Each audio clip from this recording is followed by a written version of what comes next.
Straight. What?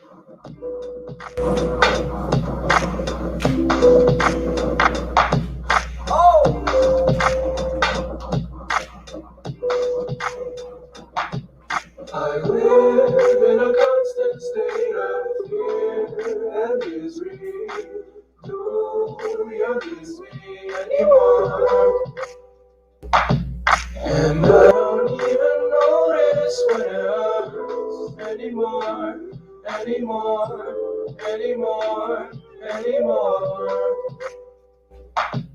I live in a constant state of fear and misery.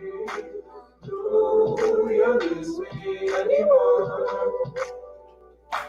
And I don't even notice when it hurts anymore, anymore. I live in a constant state of fear and misery. Do you miss me anymore? And I don't even notice when it hurts anymore, anymore. I live in a constant state of fear and misery. Do you miss me anymore? And I don't even notice when it hurts anymore. Hey, what's going on, everybody? This is BMT coming at you again. I wanted to go ahead and start it out. If y'all wanted to know that song, that literally is called JoJo, Joji, Joji, Fear and Misery. And literally, the song literally is, I live in a constant state of fear and misery. I kid you not. That is literally the name of the song. I love just being able to search the internet, and you can find all kinds of interesting music and stuff out there. And I put it out just the way it is. This is anything. I'm gonna drop the link in the chat because I want to have it on my own terms, on my own platform. Conversation. I'm gonna have it on my own terms, my own platform. Conversation. What's going on, BK? Let's share the video. Let's get it out there because we want to have this conversation right now, man. Because a lot of people they're having this thing where I guess they're feeling like they've been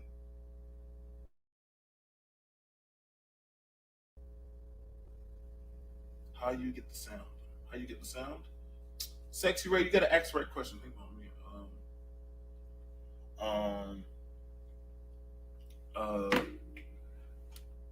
I think one of the biggest issues is we're seeing people on YouTube, and I gotta be for real, man. It sounds like a lot of fear mongering. It sounds like a lot of stuff of talk on how they've been snipped, the ball's been clipped, how they've been, how they're incapable of being able to do what they truly want to do. And I'm like, how?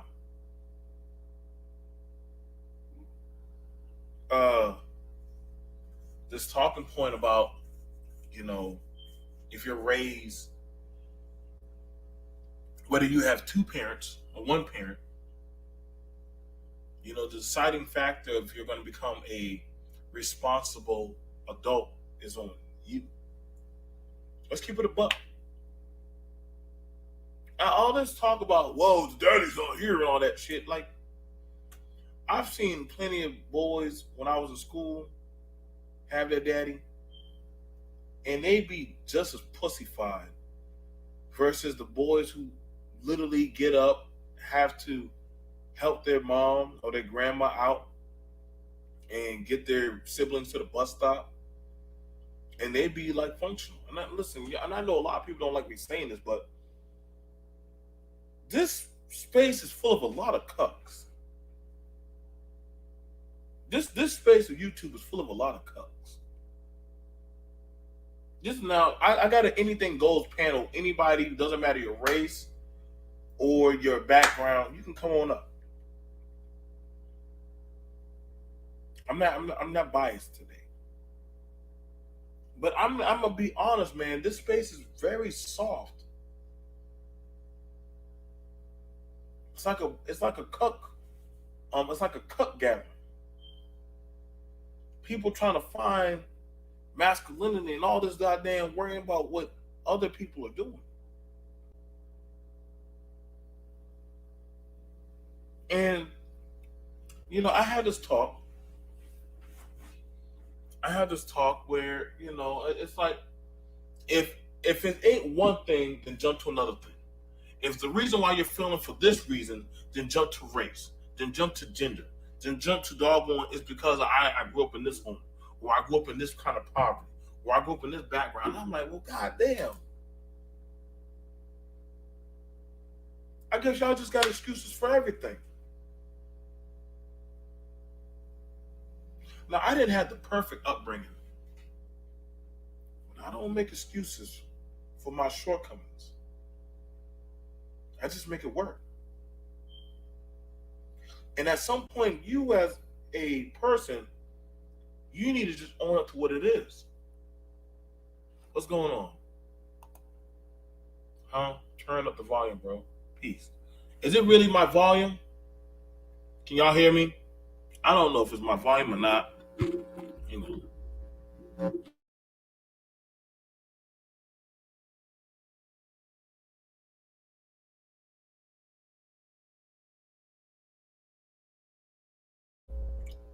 Okay, how about now? There we go. Now, I'm gonna be real with y'all. Uh,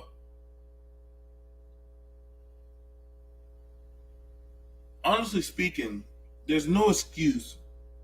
You can blame as many people as you want for your failures. It's still gonna add up to you. Like all this talk about single mothers shit, it's pretty wasteful to me. But at the end of the day, I'm looking at you as a man. Like, what can you do? When you show up around me, I don't give a fuck about hearing about your goddamn. Well, I grew up around a single mother. I want to know what can you do. Nobody got time to hear that complaint.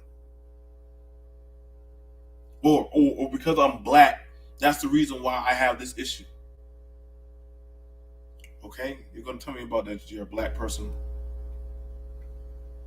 You're gonna tell me about your gender issues. Like,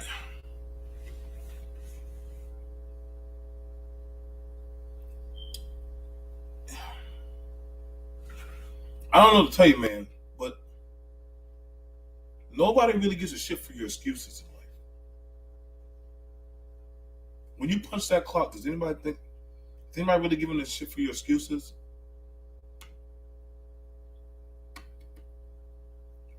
Then ask yourself the question: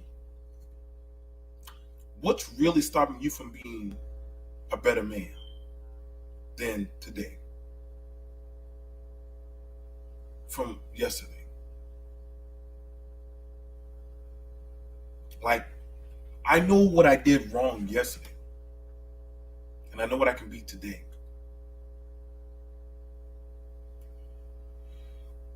I can have 99 reasons why I came short. But what I do today, you know, that's not going to, it gets me frustrated. Not really, because ultimately I see that, let's just be honest, like no matter what, this is the most complainative space I've ever been in. And I hate this space. I know somebody gonna be like, well, why don't you leave BMT? Well, Why don't y'all stop being bitches? Why don't y'all stop complaining?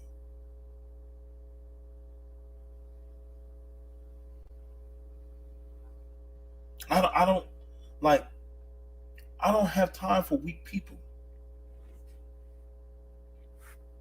Shout out to BK. BK's out there making money. BK's out there busting his ass, working the 9 to 5 beat. There's a lot of people out there getting their paper, man. Men and women.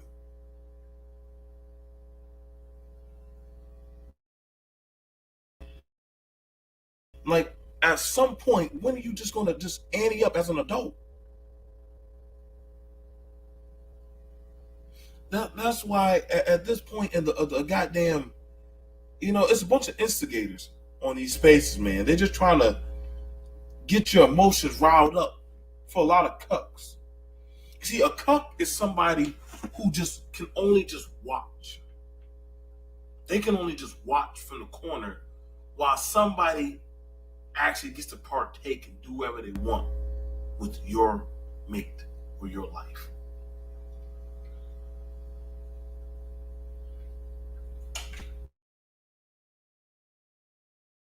I refuse. I refuse, man. At what point do y'all want to just ante up, man? At what point do y'all just want to say, "Hey, man, like I'm tired of always letting people in life pass me by, man. Like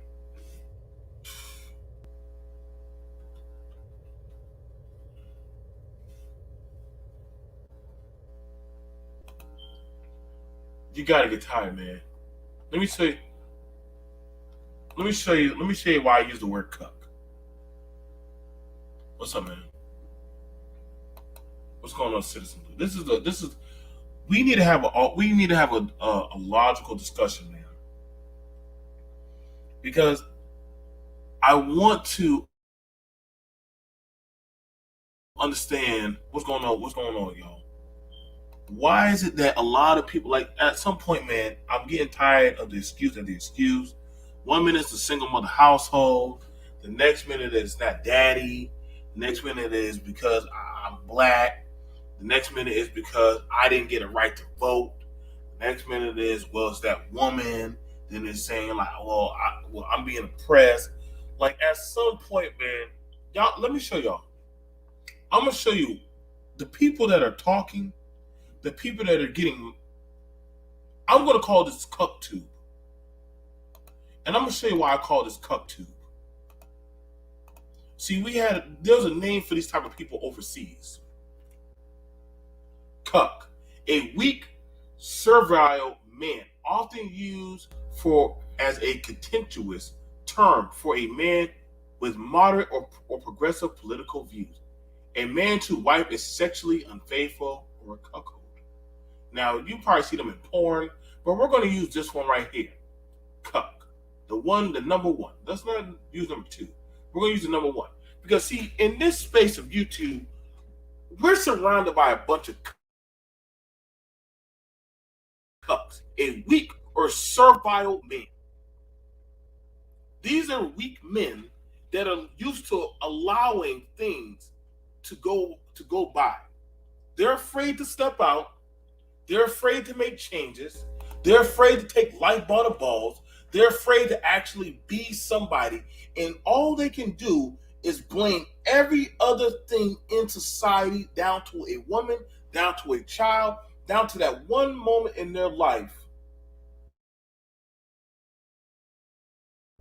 They'll, but just try. When I'm in a health flare up, like now, it's legit hurts my damn feelings that people waste their perfectly good health and abilities whining and staying stuck in misery and feeling sorry for themselves. And shout out to Classic Ruby, an accomplished individual, an accomplished person who's wrote books,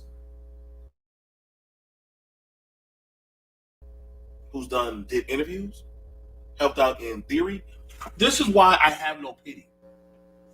Like, everybody's done had a struggle. This is why I don't get I don't get what is the sympathy plea everybody wants. Well, because of the single parent household, black men are naturally going to be effeminate. Well, says you, bitch. Says you.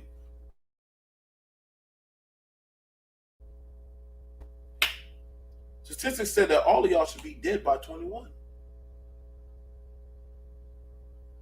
Like, at some point, man, like, when do y'all just say, fuck it, I'm just going to go my own way? I'm just going to do my own thing, man. Like, when do you grab your own life by the nuts? Like, just grab that motherfucker and just do what the fuck you gotta do. Well, women got it easier. Well, go be a fucking woman. Take a fucking scissors and cut off your goddamn dick and go be a fucking woman.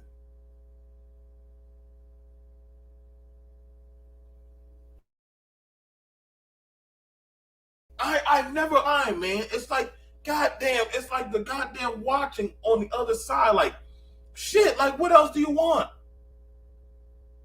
You know, I told a story today on how I grew up.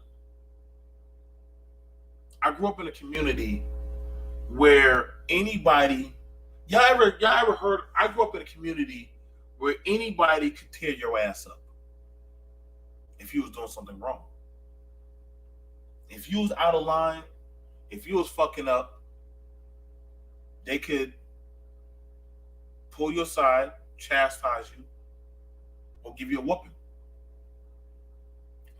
And on the Prophet of Thoughts channel, I was telling the story on how me and two other guys, we were outside of a store, a respectable black-owned store, and we were peeing on the side of the wall. Like, we were peeing and acting stupid. The owner's wife came out and caught us. And she said, y'all come here.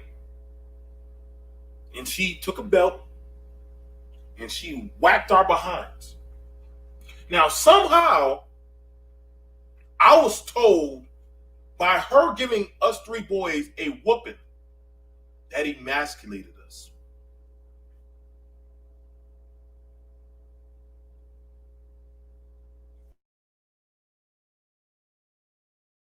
Three boys on somebody's property.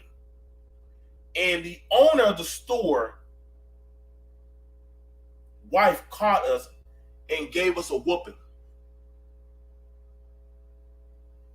That somehow emasculated me into being less of a man.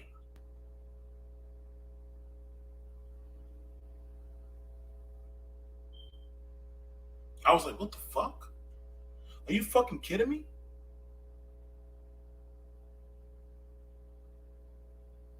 Somebody said, well, that was sexual harassment.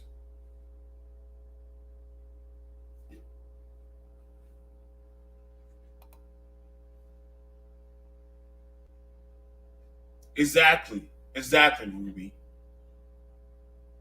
She was doing her job as a concerned woman, as a mom.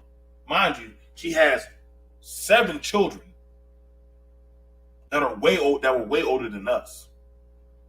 And we were peeing on her business. You know what somebody said? That sounds like some sexual shit. That's some sexual shit. Listen, I grew up in a community where if you stepped out of line, any one of the brothers or sisters that were literally old enough and that knew better and that knew you, they could check you. It didn't have to just be a man, it could be a woman. I've done been there. We got caught picking bullet grapes from the tree that we weren't supposed to be touching. We got a whooping. And we got in trouble in the church. The Sunday school teacher, hey, hold your hand out. She had her fan. Yeah, we've been there.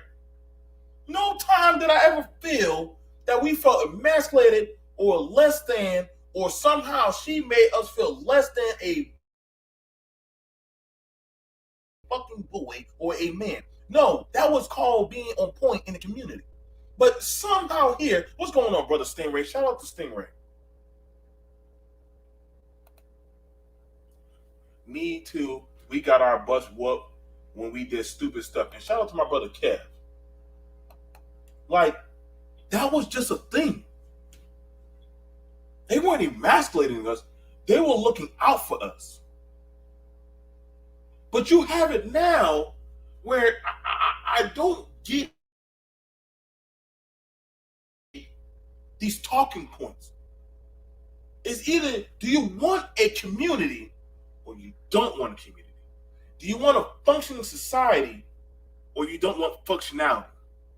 I grew up in functionality where I said if you got out of line, there would have been somebody to check you. I peed on a store. The owner of the store caught me, tore my ass up. I didn't get emasculated. I got checked. I was peeing on somebody's business. If one of them kids outside was peeing on Mr. Johnson, my shit, guess what? Come here. Take my shoe off. Come here.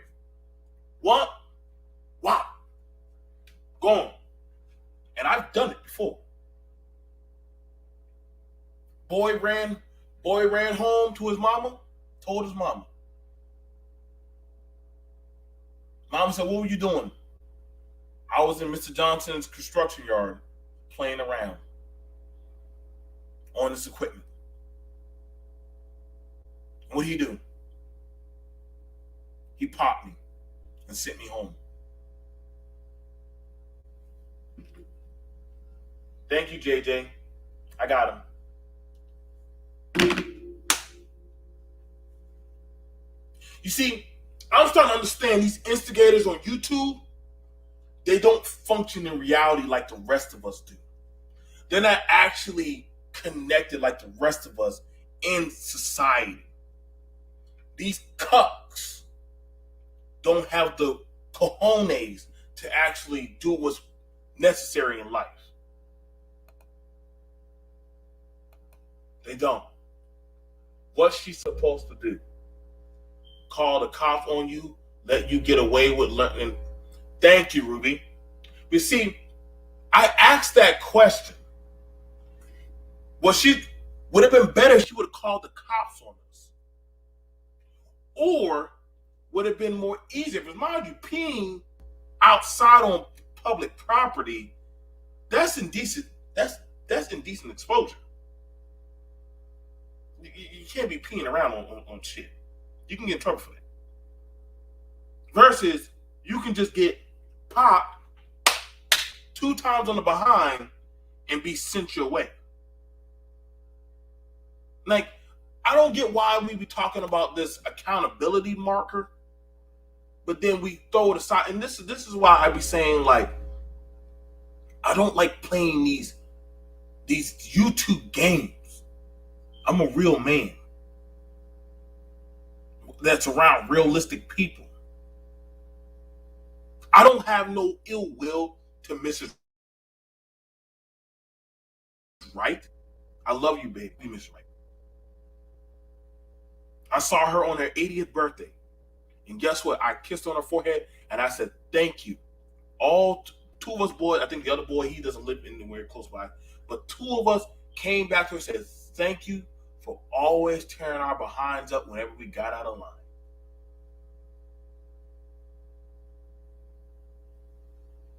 Thank you.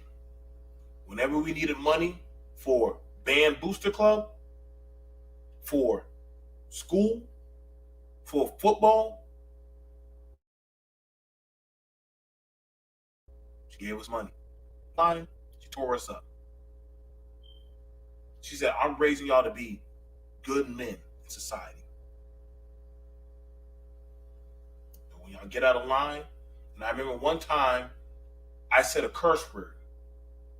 She pinched my cheek. She said, good men can use better words than that. Did she emasculate me? Did she emasculate me when I cursed around her? No. She reminded me to have respect for my elders when I'm in their presence. But see, I understand that this space is a dogmatic piece of shithole. So people don't understand how these type of rules and courtesies that a lot of people run by. We're joined here by my homie Citizen Lou. Shout out to you. I'm pretty much I'm getting out some stuff on this thing because it seems like this is an anything goes hour. I'm talking about there was a talk about emasculation. And Hey, BMT, can you hear me, bro? I can hear you perfectly.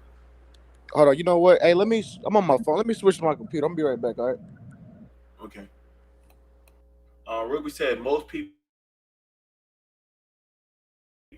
here weren't raised in family or community, so they just have their fantasy what should be. I agree. They have no idea what. Like y'all gotta understand, man. It takes a village to raise a child. It really does. I mean, and when you live, and what's going on, my brother Exile? I had many people that had to teach and guide me and discipline me along the way. Whether it be with a sharp tone, whether it be with corporal discipline, it wasn't always a man. Sometimes it was a woman. But I found my way. But this talking point that y'all are getting y'all balls snipped, how? It's like I know plenty of men that got their shit together and they make no excuses. That they didn't have it easy. But they don't talk like the men on these spaces. Exile, you all versus I know men that had all the advantages in life, and you would think they came from the dregs of society. My daddy told me to treat these women like hoes. What? Wait a second. Versus you have it where a person that came from a fucked up background, they don't even act like I'm starting to start thinking, man, it's variable by variable situation, man. That's why I don't this position of YouTube so much serious anymore. I don't. I can't. No, you can't take YouTube serious, man. I can't, Lou. And shout out to you, Lou. I got to start. I'm trying to watch some of your streams. They're really good. It was so bad. I even started to look. I started to use what Trey MBD says. I said, damn, he is starting to make sense now. Like, yeah. Damn. You know, that's crazy. When I'm going on Trey MBD side, Lord, look, y'all don't tell Trey, but Trey here that Trey might damn flip his truck over. That's a van, but yeah, man. I mean, you're right, bro. I mean, it's actually kind of interesting that you you know what I mean. You talked about this because I had just read an article. You familiar with the Joe Budden situation with Rory and Mal and all that? Remember that? Yeah. You remember that whole situation? So you know, Rory and Mal just signed a $10 million podcast deal, right? So, I mean, that just goes to show what you were saying. I mean, you just got to stand on your own. You can't just because think about it, right? Remember everybody was telling them, oh, y'all going to be bums. Y'all, don't nobody know y'all. Y'all some bitch, you know? Remember they were saying nobody know. Academics did like 8-hour Twitch streams roasting them niggas. Y'all are losers and shit like that. Now they winning. I mean, you just gotta really bet on yourself, man. And that's what I'm saying with this YouTube shit, man. I'm like, bro, I can't even. I'm just like, bro, what the fuck y'all be talking about sometimes? Like It's this victim shit. Like, I'm like how I look at being black in America. I look at it like, look, man, I'm an American Negro. You know what I'm saying? Our history is what it is, but that's not gonna hold me back. You know what I mean? I look at it like, look how far we've come. You know what I'm saying? That's how I look at it. I don't look at this uh what I'm saying? Like, oh, woe is me. I'm never gonna be shit, and uh, I'm black, and white people not gonna do business with. You know what I'm saying? Like, I'm just not. I don't have that mind. I used to, but I don't have it anymore. there's too much. There's too much fear mongering Yes. in this section, and this is why, again, why I use the word exile. You want to come up, family? You always welcome to come up. T Black. This is why I use the word cuck. I feel like this is a very beneficial word for today, for a lot of y'all to learn. Cuck. This is how a lot of these people sound when they're talking to me. Cuck. A weak or servile man, often used as a contemptuous term for a man with moderate or progressive political view. In other words, this person lacks any resolve. They literally get walked over, their butt broken. I don't even have to use the sexual one, but literally, in other words, this is how a lot of, well, what are we supposed to do? We don't have this. We don't have that. Lou, like the word, it's like the victimization game is forever always moving around the board.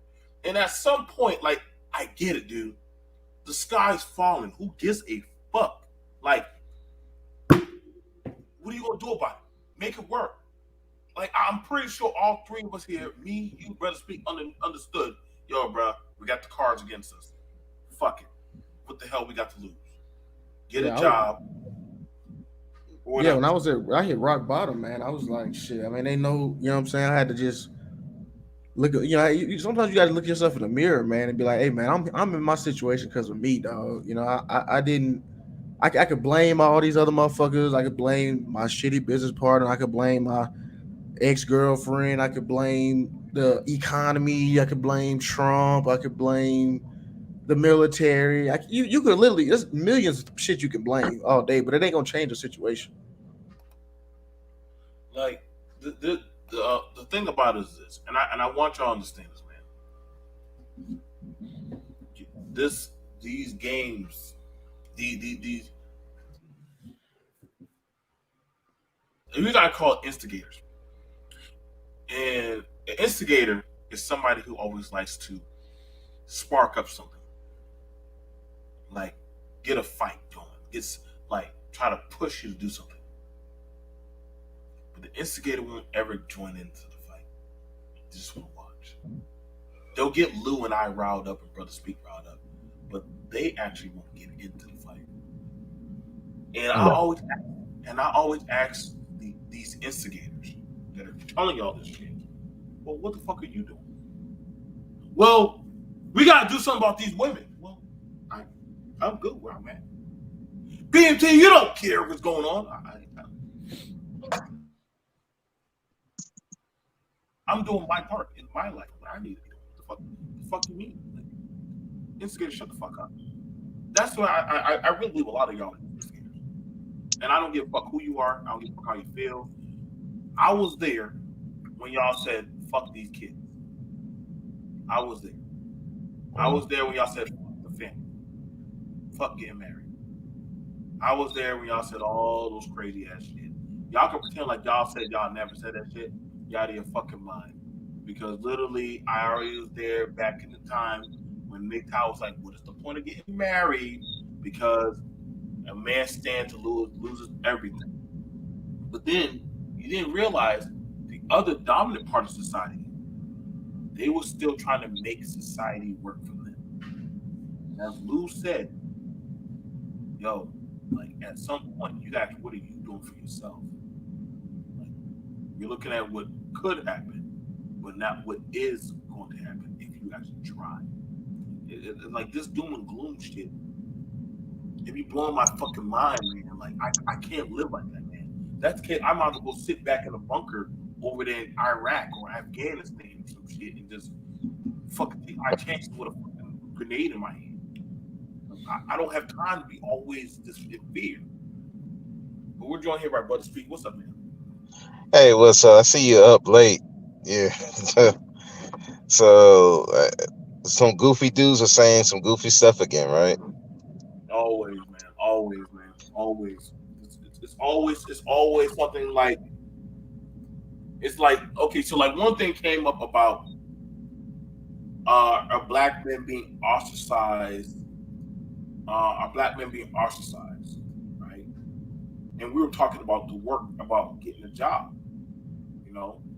And I was like, well, if y'all could legally prove that they're keeping black men out of that specific job, you would have a legal case. That's discrimination, right?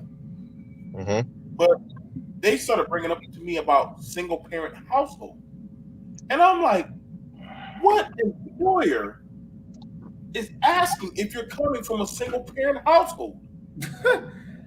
They can't. Jeff Bezos came from a single parent household. What are the like? Y'all be surprised how many millionaires there are that come from a fucking single parent household. Like this shit, I'm like, wait a second. Are y'all telling me that employers are like, if I went to go work for Brother Speed and and Citizen Lou has a two-parent household and I have a one-parent household, they're going to choose Citizen Lou because he has a two-parent household? Yeah, no, they can't do that. That's that's against the law. They can't do shit like that. But I'm not gonna be on here too long because I gotta get back into work. But it, it, it's hard at times to defend black men nowadays because you got these goofball, these cucks, these these woe is me type dudes crying everywhere, crying on the mic. If they've been ostracized, have some been ostracized? Probably so. But you know what those dudes did? Most of them, they did their own thing. But you got a group of males out here now that, and, and I'm sympathetic to them, but at the same time, I'm like, dude, you probably haven't had it as hard as I have because I went through the whole thing, but I'm still not gonna be woe is me. I'm gonna cry. One, my mother wouldn't allow me to do it.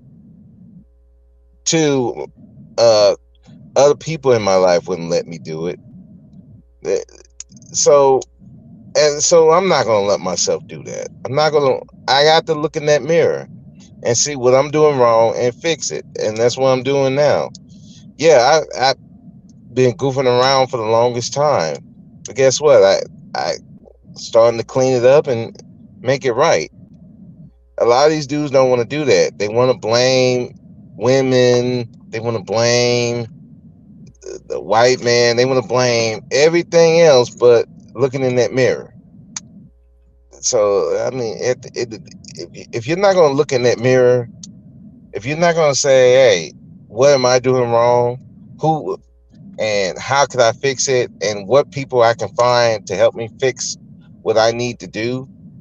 And teach me how to fix whatever I need to do get fixed. If I don't know how to fix it, then all you're doing is just sitting up here crying and whining, and nobody's going to listen to that for very long. They'll listen to it for a little bit, and but then they're going to be like, okay, so what are you going to do to fix it? And that's what even with the women, it's like, okay, what are you going to do to fix it? Okay, because I'm not about to hear this over and over and over and over and over again. These women did this, these men did this. Okay, fine. What are you going to do to fix it? What are you going to do to get around the people that you need to be around? If you're not going to do that, then why are you talking to me? That's where I'm at with it, man. I think one of the things about it that I will say, I believe us three we had our ups and downs as men. We can say that fairly, but in the same sense, we kept trying. We kept trying. Running and complaining didn't solve anything. No. Uh, Telling people the sky's falling is what it is. Shout out to DTL's platform. You know, um, I met a lot of different people from different other vices. From going over to Maurice Delk. I'm not sure if some of y'all been over there before. Um, I've been over to DTL. I've been over to a lot of different other areas of YouTube where these talking points here don't mean shit. You talking about what was me as a black man. And I'm like, okay, what are you saying? Like, what are you telling us? What does that have to do with you being a citizen? You go over to the tech channel and they're like, well, I didn't have that in my school. Okay, so what are you doing with yourself now? You know, great point. There's a book.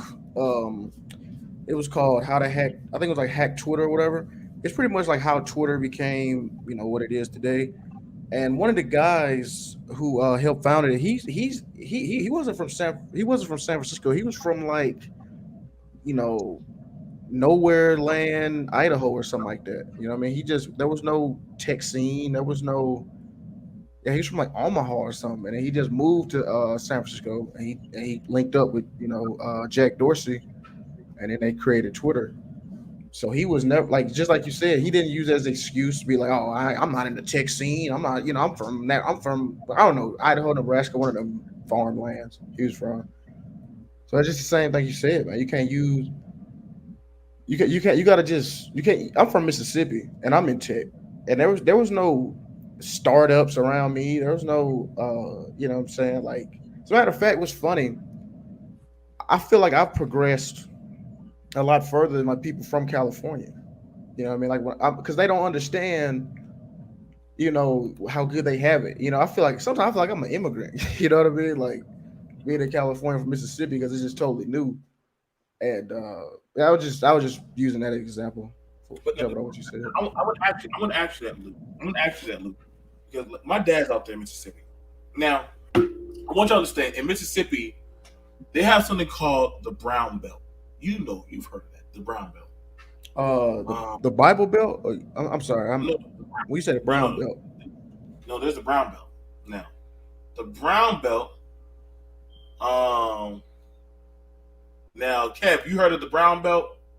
Now, the Brown Belt, they're literally the poverty. As Kev came up here, he knows exactly what I mean when I said the Brown Belt. Those are people. Y'all be surprised just how bad it can be out there in some of those areas. Oh, like by the Delta, kind of. Is that what you're Yeah, talking? Like, oh, okay, okay, Mississippi. yeah, yeah, okay, yeah, yeah, yeah. I got you, I Now, got you. literally, hang on. I'm gonna make sure I pull it up. I'm gonna show y'all. Like I love like my dad lived out there in Mississippi, and he said, "Son, you don't know poverty until you actually seen poverty." And so let me make sure I got this right. M MISSISSIPPI. I quick letter I quick letter I hump back I. Yeah, I got it. You got it. Easiest way to remember it, though. Yeah, that's how I do it. Now, Hey, I got where you at in Mississippi, big dog. I'm from New Orleans, but I got two stepbrothers that live right outside of Hattiesburg. Yeah, I went to school in Hattiesburg. I went to USM, but I'm from Meridian. All right, yeah, all right, man. Shit, you close by, man. I used to Oh, go to a place called a Hi Hat in oh, Hattiesburg back in the oh yeah, days. Oh yeah, because the Hattiesburg to New Orleans pipeline is crazy. Because when I was in school, Oh yeah. we had so many cats from New Orleans, BR. Mhm. Sometimes, hell, I felt like I was damn from New Orleans. I would go down to their house, for things, what I mean, hanging out. Right. And see, I Now, was and see one thing you'll notice on you on YouTube is you're gonna get people from different areas, and the argument is strong on certain issues, but the issues don't affect us in the deep south like they do them, like California, New York Yep. issues. They kind of get me a little lost too. But I'm like that. Put the seatbelt on. Yeah, Kev, I was that's an excellent point you make. You know what somebody was trying to say. You know how like they try to because I just can look at some of these dudes just like you said, man. Like y'all spoiled, man. That's what y'all worried about. Wait, right. I got to make six figures, man. I can live. I can make 50,000 and take care of a family, literally. But they're a little different, different areas of different zones. So we still a lot of them are, still about our family. We still got to deal with some things, protecting our wives and old ladies and stuff because it's nothing new. So we don't understand how folks walk around like they unprotected, like you can't call no brother, no brothers, no cousins, no uncles. Our grandpas stood their ground, and it looked like some of these people never even experienced an older man that would stand up to white supremacists. That's just something they read in the book. But in my area, that's an everyday thing. We're always waiting for that. So it's always a lot now, different. But go ahead, now, B. Kev. Now, one of the things I told them, and it blew their mind. I told them of the story of how, um, me and two other young men, we got caught when we were kids, peeing on the local grocery store, and the owner's wife caught us, and she tore our behind up. And a lot of the people thought that, well, BMT, she was emasculating y'all. And I was like, wait, how? Like, y'all don't understand. That was normal. That's normal in the South for certain areas. Like, certain people just could whoop your behind if they caught you stepping out of line. Like, where you want to go? You want to go to the goddamn get picked up by the deputies, or you deal with getting a whooping? Like, y'all, Yeah. I don't think y'all understand or connect No, with BMT, y'all. you preaching, man. Because I'm gonna tell you what happened to me like in school. We had like so in the South, we got what they call corporal punishment, Yeah, where you get paddled. We were explaining that. I was explaining to some cats from like New York, and like they were like, "What? Y'all, another man whoops you?" I'm like, "Bro, y'all don't even what the fuck?" Like, I was in the wrong for one. You know what I'm saying? And two, I mean it. That's why y'all niggas in New York. That's why y'all always killing each other and doing. Y'all don't have conflict resolution. Y'all never been disciplined properly. That's what I was trying to like. What I mean? Explain to them. I was Yeah. we, I think. See, I think me and Kev had this meeting of the mind one day on Bob's panel, and we started to realize very quick. Kev, you remember that day? We started to realize how the Southern guys thought versus how some no shot nothing against the Northern guys, but the rearing of communal mindset is different. But I got in corporal punishment by principle. I know what it's Hmm. like. I've dealt with the community. You know what I'm saying? Just like how when Kev talks and people look at him like he's saying something foreign, that's the normal everyday. Y'all see my channel and the stuff I show y'all, people like, man, BNT, you talking that's that slavery shit you showing. I'm like, then why the fuck y'all keep talking about 40 acres and a mule? And I'm showing y'all the acres. Y'all just don't want to go out there and work the land.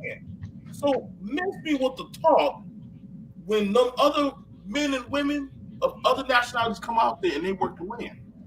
Then they get to call the shots. What you can't say shit. You can't say nothing. It's like the goalpost forever moving yep. on the plane.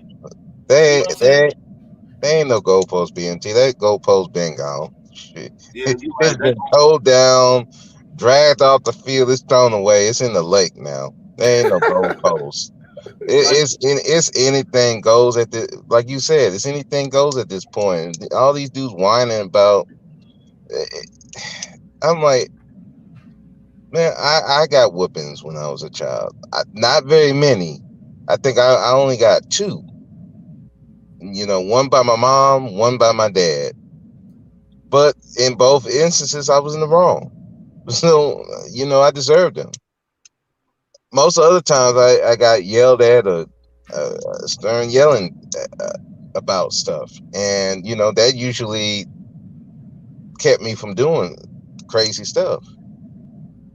And, like, I don't think a lot of people gotten corporal punishment. And then they get it confused with actual abuse, actual people just hitting you in the face, fighting you like you fighting a kid like they're a grown person. They're getting them confused.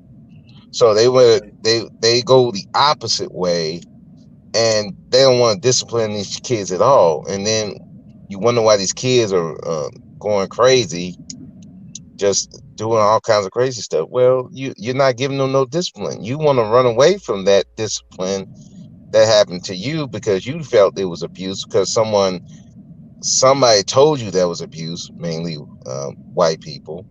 They told you they were abuse, even though they abuse their kids way worse than Way worse. way worse. But they told you that was abuse, and now you don't want to do it. Now your kids are out of control. Your boys don't respect the women. They don't respect other people, and so they just and the girls don't respect them either.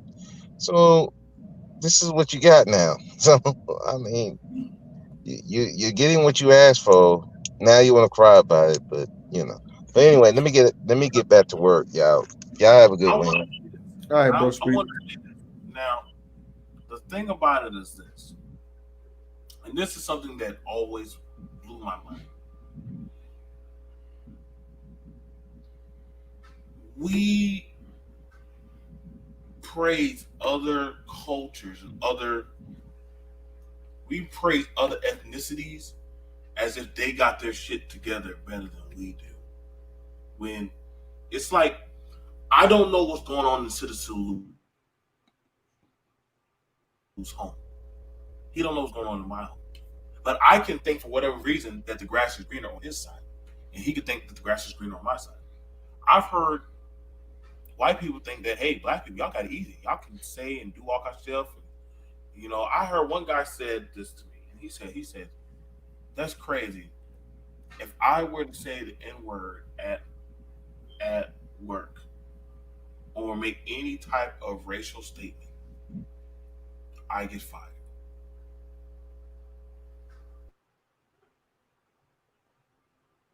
But you can say a black person can say whatever they want, or any race can say whatever they want, and there be no repercussions. Now, that white guy said that it was on a Facebook video, right? And some people might think like, whoa, like that's fucked up. Like, why would he say? Why would he say that? He is closet racist. Was he? Or Was did he? he tell? Think about it. I'm with you. I'm with you, BMT. Was he I really being actually, closet racist? I'm with you, BMT. I actually, that's what I tell people. I feel like being black. I don't feel any disadvantage. You know what I do? I might feel uncomfortable in certain situations because, like I'll give you like tech. There's not that many black people in tech, but so I might feel uncomfortable, but I don't feel disadvantaged. Does that make Mm-hmm. yeah, you No, feel no, what I'm no. saying? I'm feeling you on that. Yeah, like I mean, I'll feel uncomfortable I'm because feeling like you on they'll that. be talking. I'm sorry, I think I had a delay. What'd you say? Go, rough it. No, I was just gonna say because I mean like people in my work. I mean they white. I mean they cool. I don't know. We just don't. We'll talk. We'll chop it up, but I don't really dwell too deep into certain things. You know what I mean? I just what I'm saying. I just yeah. I, I I'm not gonna say I'm just. It's not like I don't like them or anything. I just feel more comfortable around other black people. That's a fact. I mean that's just how it is. We have things that we have related. Like me and you have related. Where you from, BMT? We have ways on how what you're talking about is we have certain ways on how we communicate with each other. Right. I remember when I was in the military, and I had white counterparts and I had my black counterparts. The stuff that I could say with my black counterparts, I normally wouldn't say with my white counterparts. And the stuff I would know with my white counterparts, it's no different than if you take Hispanics with each other, English stops for the most part. There's no more English. They stop it and they say, well, we're amongst our own kin. So we can speak with our own kin. Um, the same thing would come about it when it comes to Asians or different people. When you get around your own, there's a kinship that you can have, certain kind of conversations on certain stuff. Um, I get the same thing when it comes to black. You want to be able to talk to them. You want to be able to have that conversation. You know, um, you want to have it with like minded. But Right. what? Go ahead. No, you're right because we it's like things we grew up on. Culturally, like we have different food dishes, different movies, different. Your mom probably listened to Marvin Gaye. I mean, your parents listened to Marvin Gaye. Mine listened to Marvin Gaye, Luther Van. Just Earth, Wind, and Fire. And I'm not. Some white people probably are familiar with that too. But I'm just saying it's highly more likely you'll be able to relate. Like I can make certain jokes or certain references, or how my buddy did it. I know real deal. I'm gonna pat this real quick. My buddy, he was teaching. He was helping me with my coding, and we were using a lot of hip hop references in order to like drive the points home. Hmm. We were like you know what I mean. So I like had to do the same thing too for real estate. right, you get what I'm saying. So it's like I'll give you an example. Like in programming, right? You have what's called an array, right? So it's like a container of data, and when you're doing it, you have to find ways to manipulate that data. So what he was saying, he's like, okay, so if you got this mixtape, right, or you want to change it to from hip hop to rap, you would use this function. I'm like, oh, okay. So that just drove it home for me. You know what I mean? So that I was just kind of like, damn. See, like that's the thing. You know what I mean? That's I feel like it was an easier learning process because he could relate to me better than a white dude on YouTube. I'm just keeping it real. You know what I'm saying? It just is what it is. You know, and I think one of the things about it is I came to this space because there were some people that I could relate to. But then after a while, I started to lose that relatability. Like, yeah, we're the same skin folk, but we definitely don't have the same mindset as skin folk. And so we start to go further apart. Like, I don't mind, and I'm very proud of Real Deal Financial. I was there when he first started out. You know, like this brother only talks about finances. It amazes me as much as these guys talk about how black man is in poverty or we don't got money or X, Y, and Z shit. You got a guy right here that literally talks about finances, stock, and real estate and property. You would think he would be blown up more faster than goddamn dudes worried about getting their dick sucked. But what do I know? Just the same way as you talk about accountability, you know about tech. I watch your debate with Theo. You did a very damn good job. Appreciate Very that, damn man. good job in your debate. Same That was as your well. first Same debate. as You well. won. Salute to you, Lou. And I was right. And I was right there when you won that. And like I said, that had nothing to do off of your race, but off of what you knew and your skill set. But we don't take advantage of the people that have a skill set. It's more so they rather bitch and complain and complain and complain. And after a while, that shit gets old. And I can't get mad that other people had to pass by. I can't. I don't even get mad. I don't even get mad anymore. That's why. That's why this day and age, like all this shit behind me, like all this stuff. Like soon enough, I'm gonna be moved into my next house. I'm actually expanding into a bigger house now, and I could teach other men. Like real deal will tell you, I've been going over property for a long time. But then when I always hear about men and women complain, but really a lot of men say, "Well, I don't got nothing, man." I'll be like, "Well, shit, I told y'all this, motherfucker. You got to do right here that can tell you that shit." I quit talking about finance. I quit talking about property. You know why? Because the motherfuckers didn't appreciate it. Didn't appreciate it when I was doing it. Now, now they mad because guess who's buying up the properties? The Caribbeans, the Africans. Who else is Indian, actually the Indian? Oh my gosh, they are going. Iranian, LA. It's Iranians. Iranians pretty much ganged up where they They're done create a going super through. PAC. They're going through like the plague through real estate.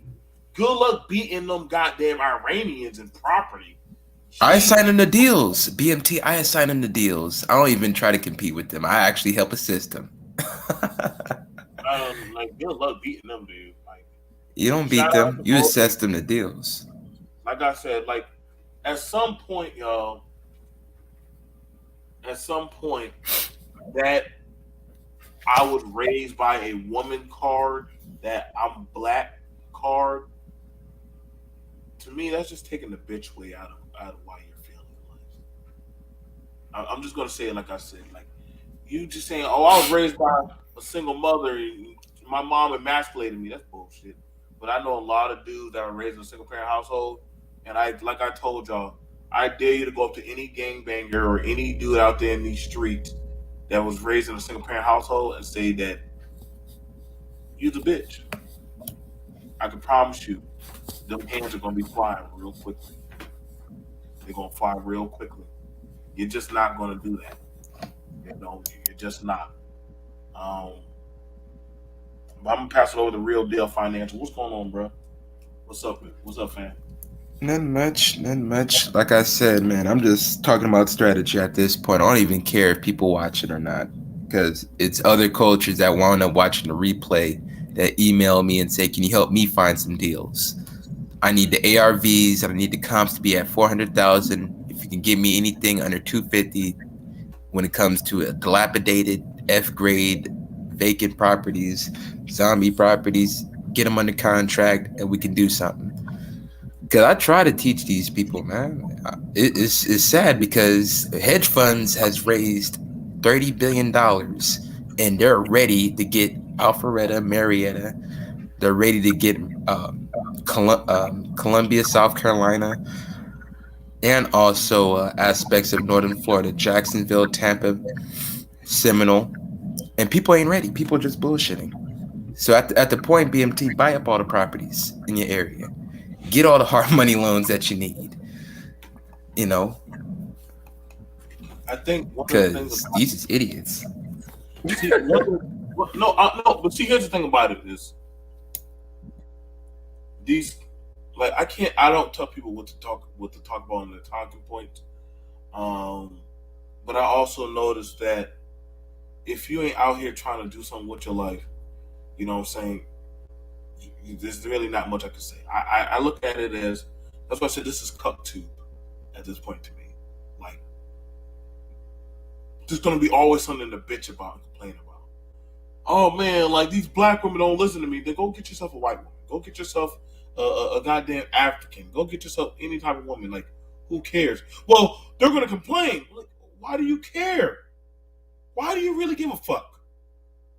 Like, and I mean, technically, what type of woman are you really looking at? Because that ain't every black woman.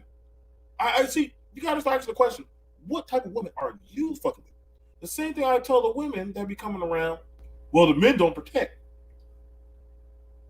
Where are you going? The fuck? Were you in Gotham? Were you in goddamn like Sin City or some shit? Like this space has to be a black hole somewhere. I don't know where the fuck we're at, but common sense is not a prerogative here. I'm starting to understand how the election went the way it went. You know, same way how people were saying like nobody told black people to vote. dude. That's like literally, it's on the computer, dude. You have nowadays you have one of the strongest things known to humanity. You have a phone. I believe all three of us have smartphones. You can look up anything right now, down to where your public office is at. What time to go down there? What time to go vote? Well, how am I going to get there, dude? The same way you can find a way to get to that pussy, the same way you can find a way to get down there. But the excuses will always come out. I try to tell people, Real Deal has told y'all to go down there, to go to auctions, to go bid. You gonna do it or not, man? Like, I can't, man. The white man keeping me out. Listen, ain't no white man. There's no white Ain't no man. white people, bruh. It was nothing but Indians and Mexicans. Listen, Ain't no white people, bruh. And they were the brown ones. As Poppy Bush would say. let me tell y'all right now. Let me tell y'all right now. This is why I know. This is how I know Damn. people are. This is how you know people are out of the loop. Real. Well, you and I know, and Luke already spoken. You want to know how I know y'all out of the loop? Y'all are still talking about the white. 1970 talking Yeah, points. it's the China man, the Mexican, the Indian, and ain't the white man. Right. You The know, white man is not even Iranian. The white man is not even worried about y'all no more. He's worried about that Indian, Iranian, that fucking milk. They're way more bigger goddamn. It's like goddamn Dragon Ball Z Super now. Like nobody's worried about the Saiyans no more, motherfucker. Like there's like new galaxies that just showed up and shit. Y'all are like the last ones to be talked about. Like this is why I'm saying like, oh my god, the white man's still trying to keep down the black man, nigga. How? How? You do that? That's some of y'all doing that yourselves. Us three are out here fighting and competing. You still hell. It's bad when goddamn the stock market is recognizing women and certain men. And to be fair, I'm gonna be honest. There are more black millionaire men than there are women. So how the fuck are you still saying you're being held back if there are more black men millionaires than there are women? I can't make this shit up, bro. These niggas cry about everything, don't they? Nobody's keeping you out of stock. Nobody's keeping These you out of niggas cry about everything. Nobody's keeping you out of fucking goddamn. If you want to go, well, you know, marriage is a setup device to kill us all. Dude, they literally are trying to curb it to where they're trying to encourage families now. Like, they're trying to encourage, like, at this point in the game, you can't help those who don't want to fucking make it anymore, bro. Like, it's just herd immunity. Like, Citizen Luke can give y'all all the advice on the Constitution. And I want you to understand, me and Citizen Lou have battled plenty of times. Okay? I have talked a real deal, and I have watched his brother talk about finances. It's sad I see more non-black men go to him and black women go to him than black men. I don't even get mad anymore. I just watch from the crowd as the young brother teach other people. Can I get mad he's teaching non-black men? Can I get mad that he's teaching black women the game? The game is free. Y'all just choosing not to pay.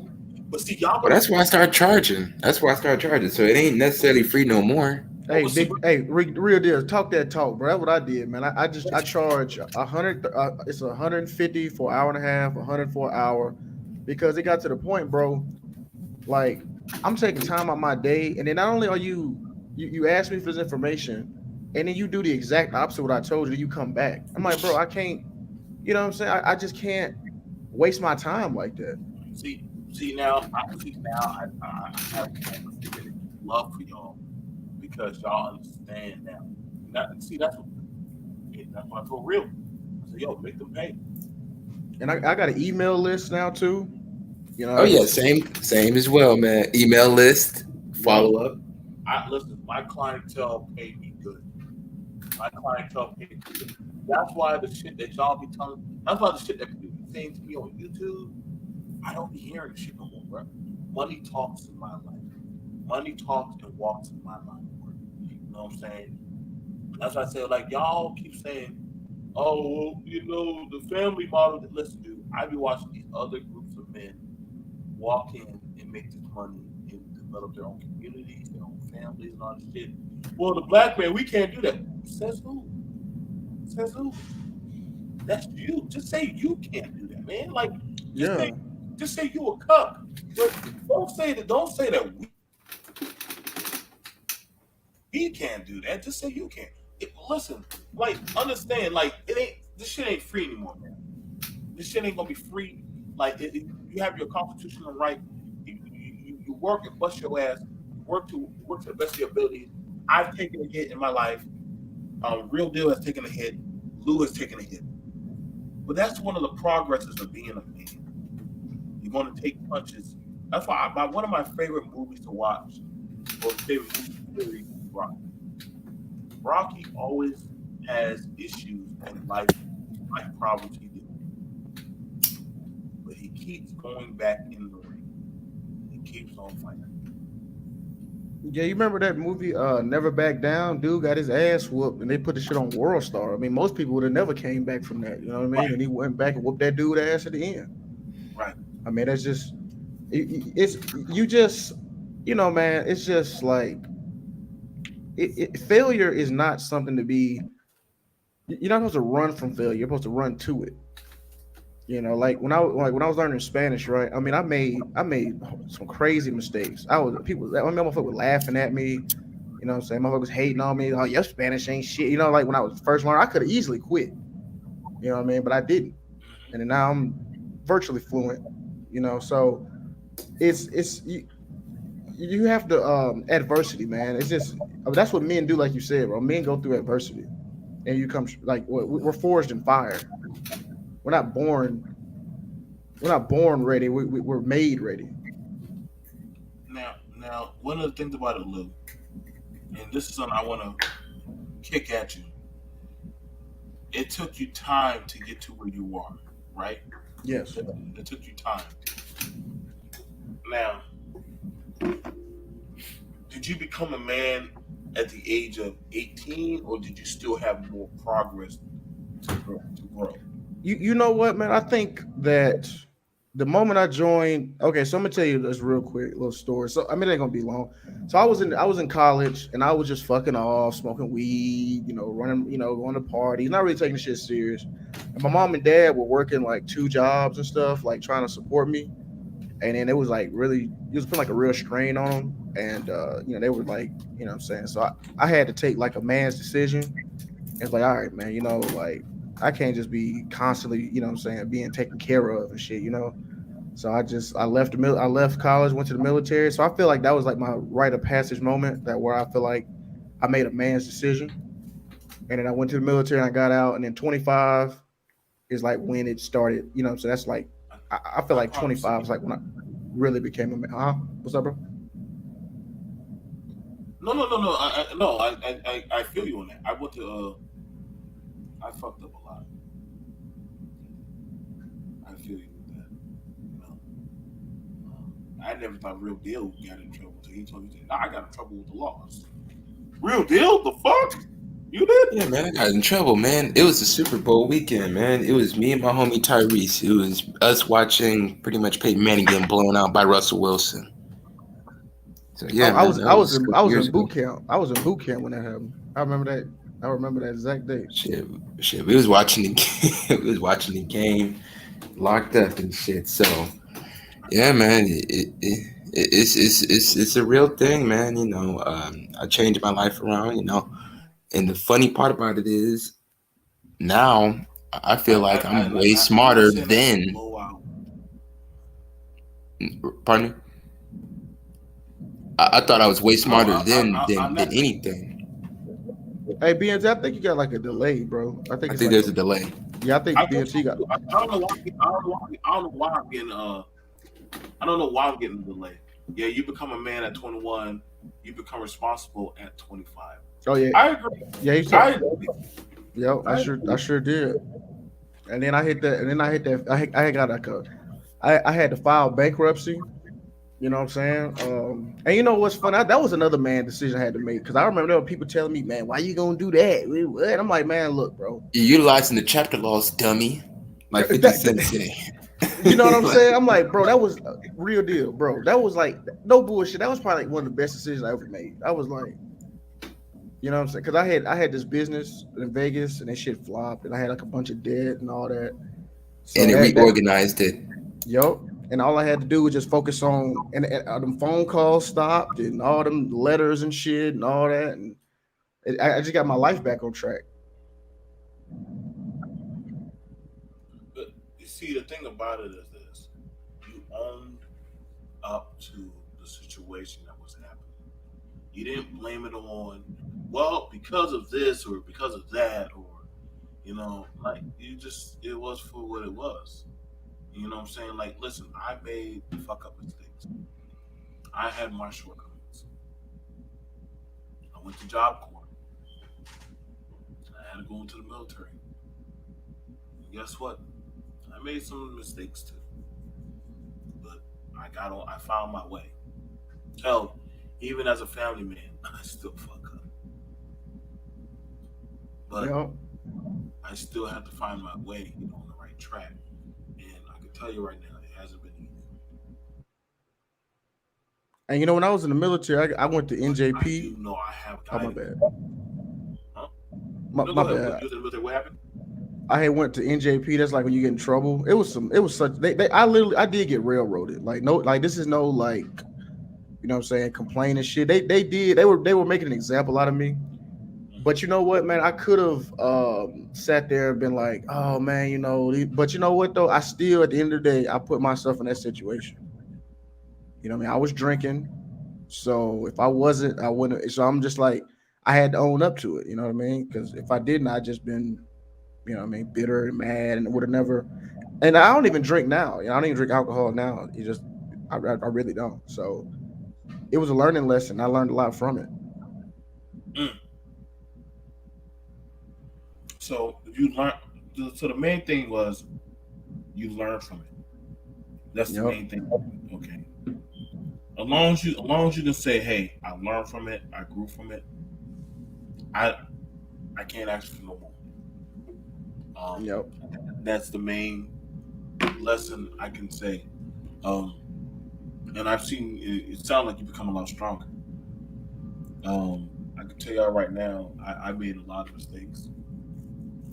But this thing about this victim shit, I tell you right now, it's getting old. Even for me, like, like I'm telling you right now, like y'all, like this thing about always talking about these single parent households and shit. Like at one point, y'all gonna have to ante up. And you know I, what, BMT? I'm gonna tell you. I'm gonna be honest with you. Like looking from like my people in my childhood, a lot of them had two parent households and they're fucking bombs. So I mean, even you know what I'm saying? That's not like a. It helps. It does. 100%. It does help. But I'm saying like that's not like guaranteed. You know what I mean? You're just gonna be successful and shit like that. Like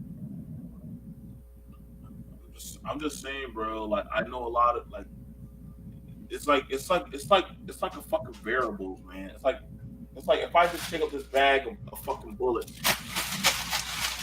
I don't know, and I close my eyes and I reach my hand down there.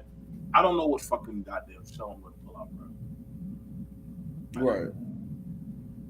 I gotta be honest, man. Like you know what I'm saying. Like shout out to Lawrence in there. Lawrence come through. He supports. Lawrence ain't that guy. He comes through. He supports and he listens and I go over there and I support those channels over there. That other people, and they got same fucking problems that we have over here. That's why I always be wondering when people be, well, we have a single parent epidemic here. Like, dude, I'm not gonna listen, y'all. I've been to white schools. And listen, the time I've been in them with my white friend my counterparts. Fuck you, dad. Like you never loved me and mom, and I don't give a flying fuck. Jared, go to hell. I mean, them white kids be going through the fucking ringer and everything, and we all fucked up and goddamn watching goddamn. I grew up damn through Green Day, fucking My Chemical Romance, and I was going through some emo shit watching these fuckers, and goddamn it, like they'll be like, "Hey, my dad or my mom's step husband gave us $200. Joe, let's go to the arcade." What the fuck? They just gave you $200, and you going? What are we supposed to do with this money, dude? Let's go get Chinese food and go play video games. Jesus Christ! But I'm trying to tell y'all, man, like people swear up and down other groups have it better. You're just not there behind closed doors. Like my white counterpart, you know what he liked? He liked it when my mom would send. Technically my friend James, he's my best friend. He liked it. He liked going to church with me. Yes, a ginger-headed, freckled white kid liked going to a black church and just being around black people. He had a more intact family, but he liked being around. Now, why would he rather come around me than go home? Like I said, and I'm just being honest, dude. Like different variables. Like Lou said, at some point the victim shit gotta stop. Like at some point, like Real Deal said, yo, man, like you gotta just wake up and say, yo, I gotta get my shit together. Like at some point, man, like y'all can keep on blaming and finding new things to blame. Well, black women. Okay. So if it's the black woman, don't fuck. Well, the white man, I can promise you, if you honestly look at it right now, the stock market and everything else, y'all black people. The only time most people are watching y'all is in sports. BMT, you know what I'm glad you said that, bro. I'm gonna keep it 100,000K with you, man, about what I've been noticing. Cause I'm in, I noticed like tech channels, like especially like programming. Dude, there's like way more black women channels than there are like black men channels about it.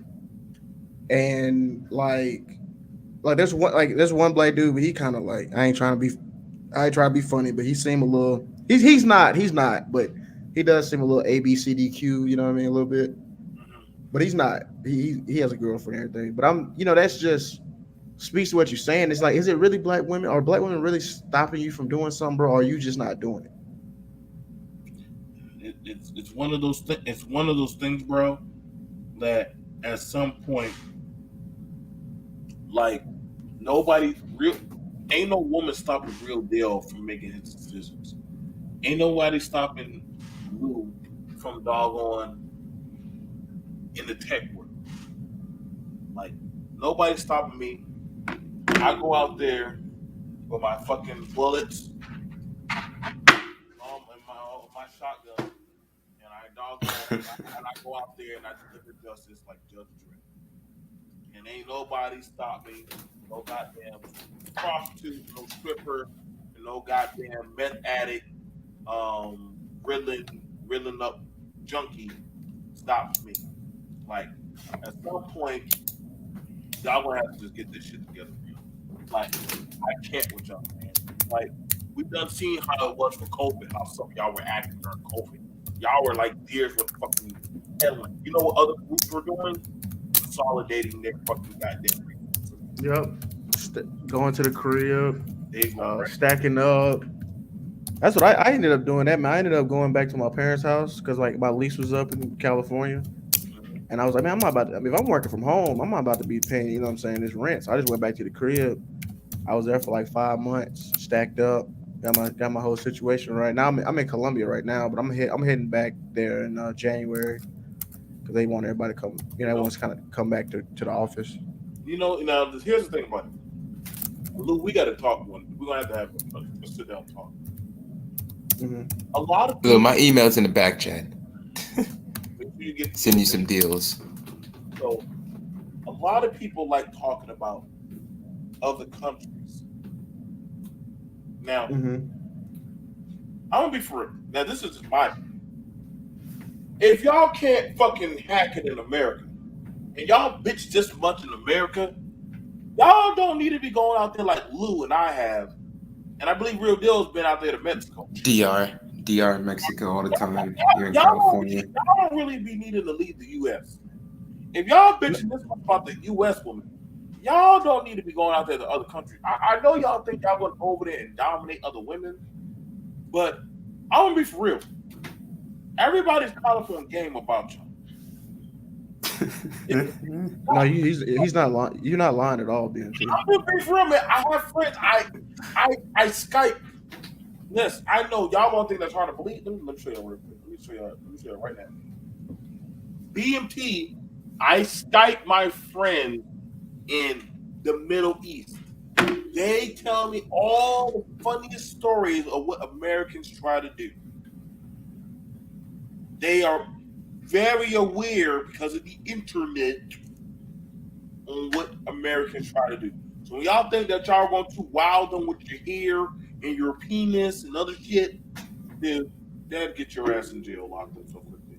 But Lou, maybe you can tell them because they. But I remember, No, I think you had to talk about that on your channel about y'all be going there for the wrong reasons. yeah, I did, man. I was talking about that, man. Like it's getting to the point, bro. I don't even like promote the shit anymore, man. I just don't like most people don't even know I'm out here like that. I mean, I just because people hit me up say they out here. I don't even what I'm saying, like unless you like vetted or I can verify you. I don't even meet up with some cats, man, because it's gotten to the point I don't even promote it like that. I hate to be like that, but some of these motherfuckers making the shit look bad, man. It's just like we need to be ambassadors. And like you said, man, if you having trouble with women in America, you it's not gonna be like just night and day. Oh, now that you're in another country, you're not, what I'm saying, you're not fat anymore, you're not lame, you know what I mean? You're not dressing nice, you're not groomed, you're not you feel and I speak Spanish too. So like my girlfriend now, like,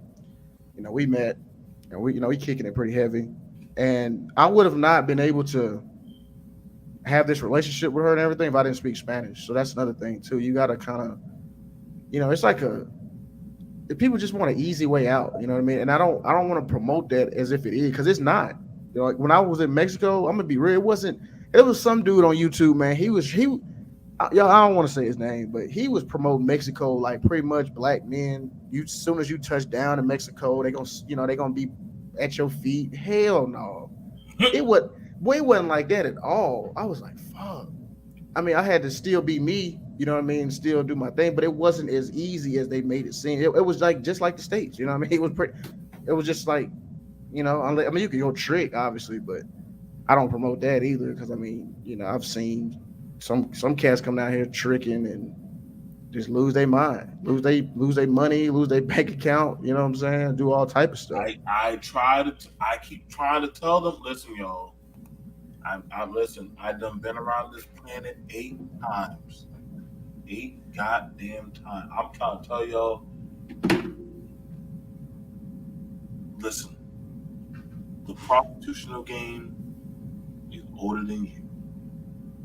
Those women that are in that world, they are very well seasoned Yep. at picking out the weak. And I'm telling y'all, a lot of y'all men, whether you want to hear it or not, you're weak. So I'm saying this out of respect because them women, they will set your ass up. Yep.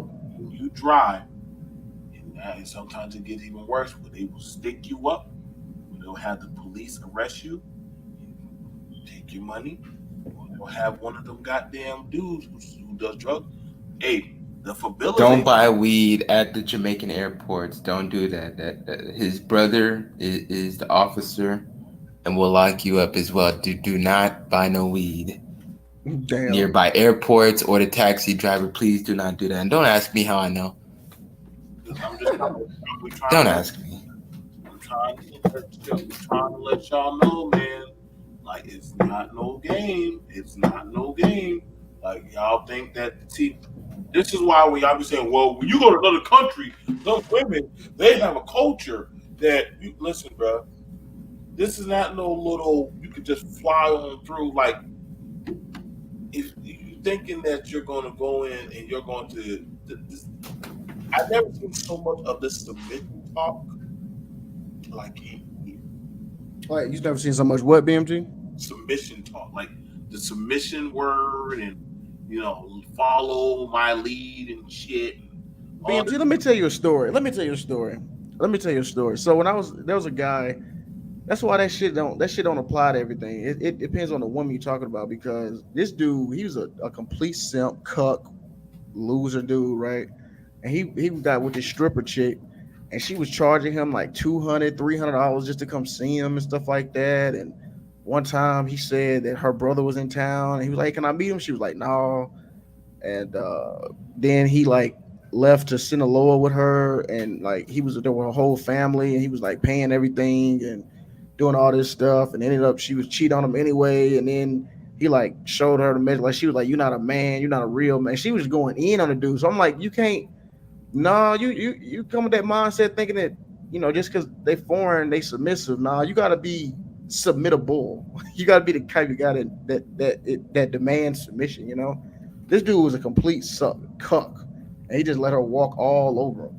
And then he's like broke as shit now, like all his money gone. I think somebody told me he just pretty much slumming in Mexico right now, just living bad, bro. He was gonna end up there like anyway, but the woman accelerated the stripper accelerated the process. you know, the thing about it is, this is listen, I'm gonna tell y'all right now. In my line of work, listen, I'm gonna tell you right now. I know one girl just 2 days ago. She ripped $4,000 from one man. She did what now? She took $4,000 from one man one In one night? night. Damn. Being tastes like your mic kind of, I don't know, it's a little. She little took the woman took $4,000 from that man in one night. Damn. 4,000. That's what I said. $4,000. She took $4,000, and all she did was kiss his ear and lick his cheek. And then when he called us, said, "Hey, you got to get back my money. You can't. She can't do that. She How is stole." he gonna get emotional, bro? You supposed to write that off. You're supposed to mentally prepare yourself to write that off if you're gonna throw money like that. I said, I said. She said, "How did I That's funny. steal it?" She said, "How did I steal it?" She said, "I told you I wanted money. I told you if you wanted to be with me, you're gonna have to pay me for my time. I gave you my routing number, and you wrote the check, and I deposited it, and she put it in. She literally put their money in. She write it right in there. Now the money is sitting there, and he's like, I'm gonna say that now." He gonna say, "Well, I'm gonna say that you stole it." She said, "No, you can't, because I have it recorded on the phone that you said I will give you that money." Damn. Dummy. Stupid. Which there they are on a live video on her feed saying, "Baby, you can have whatever you want. So all she has to do is take that to the bank. If they try to rip that from her, all she has to do is produce that, and he will have to actually pay that money back.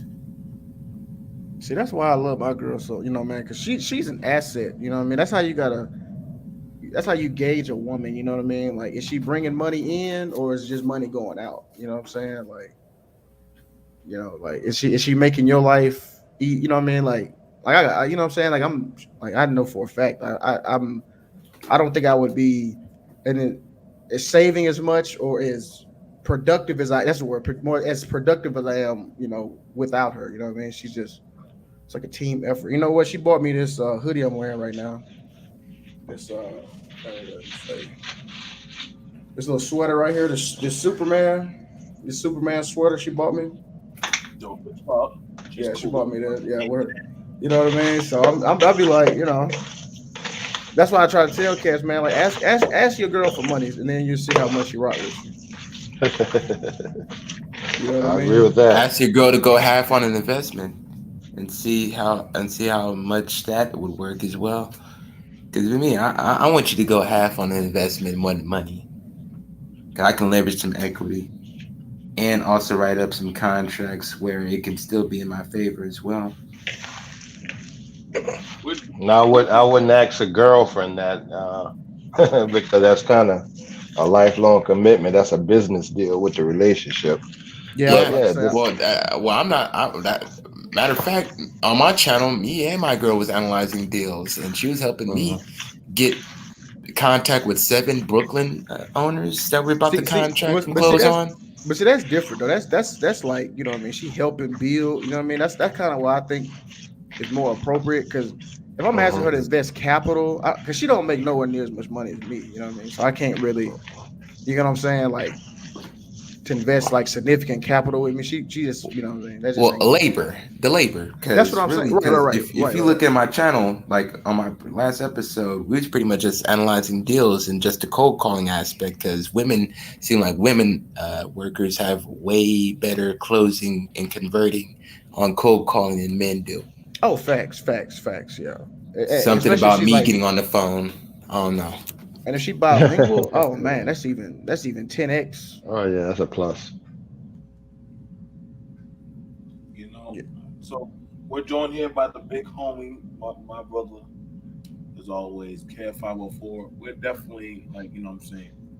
We're going at it, having this conversation because, like I said, and having the talk, um, I don't know how to reach these men anymore, man. I like it's always something like, well, if the man's not there, then you know that's why the boy fucked up, and I'm like, no, like that's not true because I know, like I'm not, and I'm listen, y'all. I'm not trying to take the men. I want y'all to understand, BMT's not taking the men out of the home. Mhm. I'm not. Y'all know how I am. I love being a daddy. I love my babies. I feel for my children.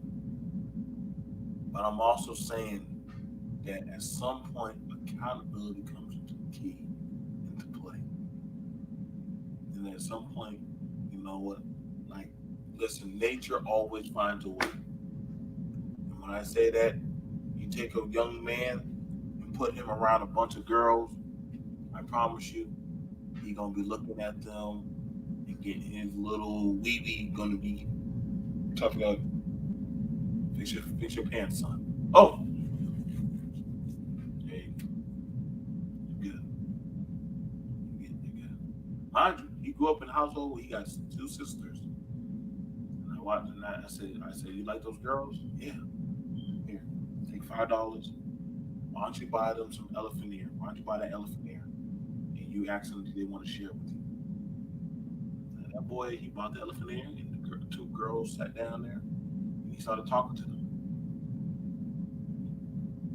Nature finds a way, man.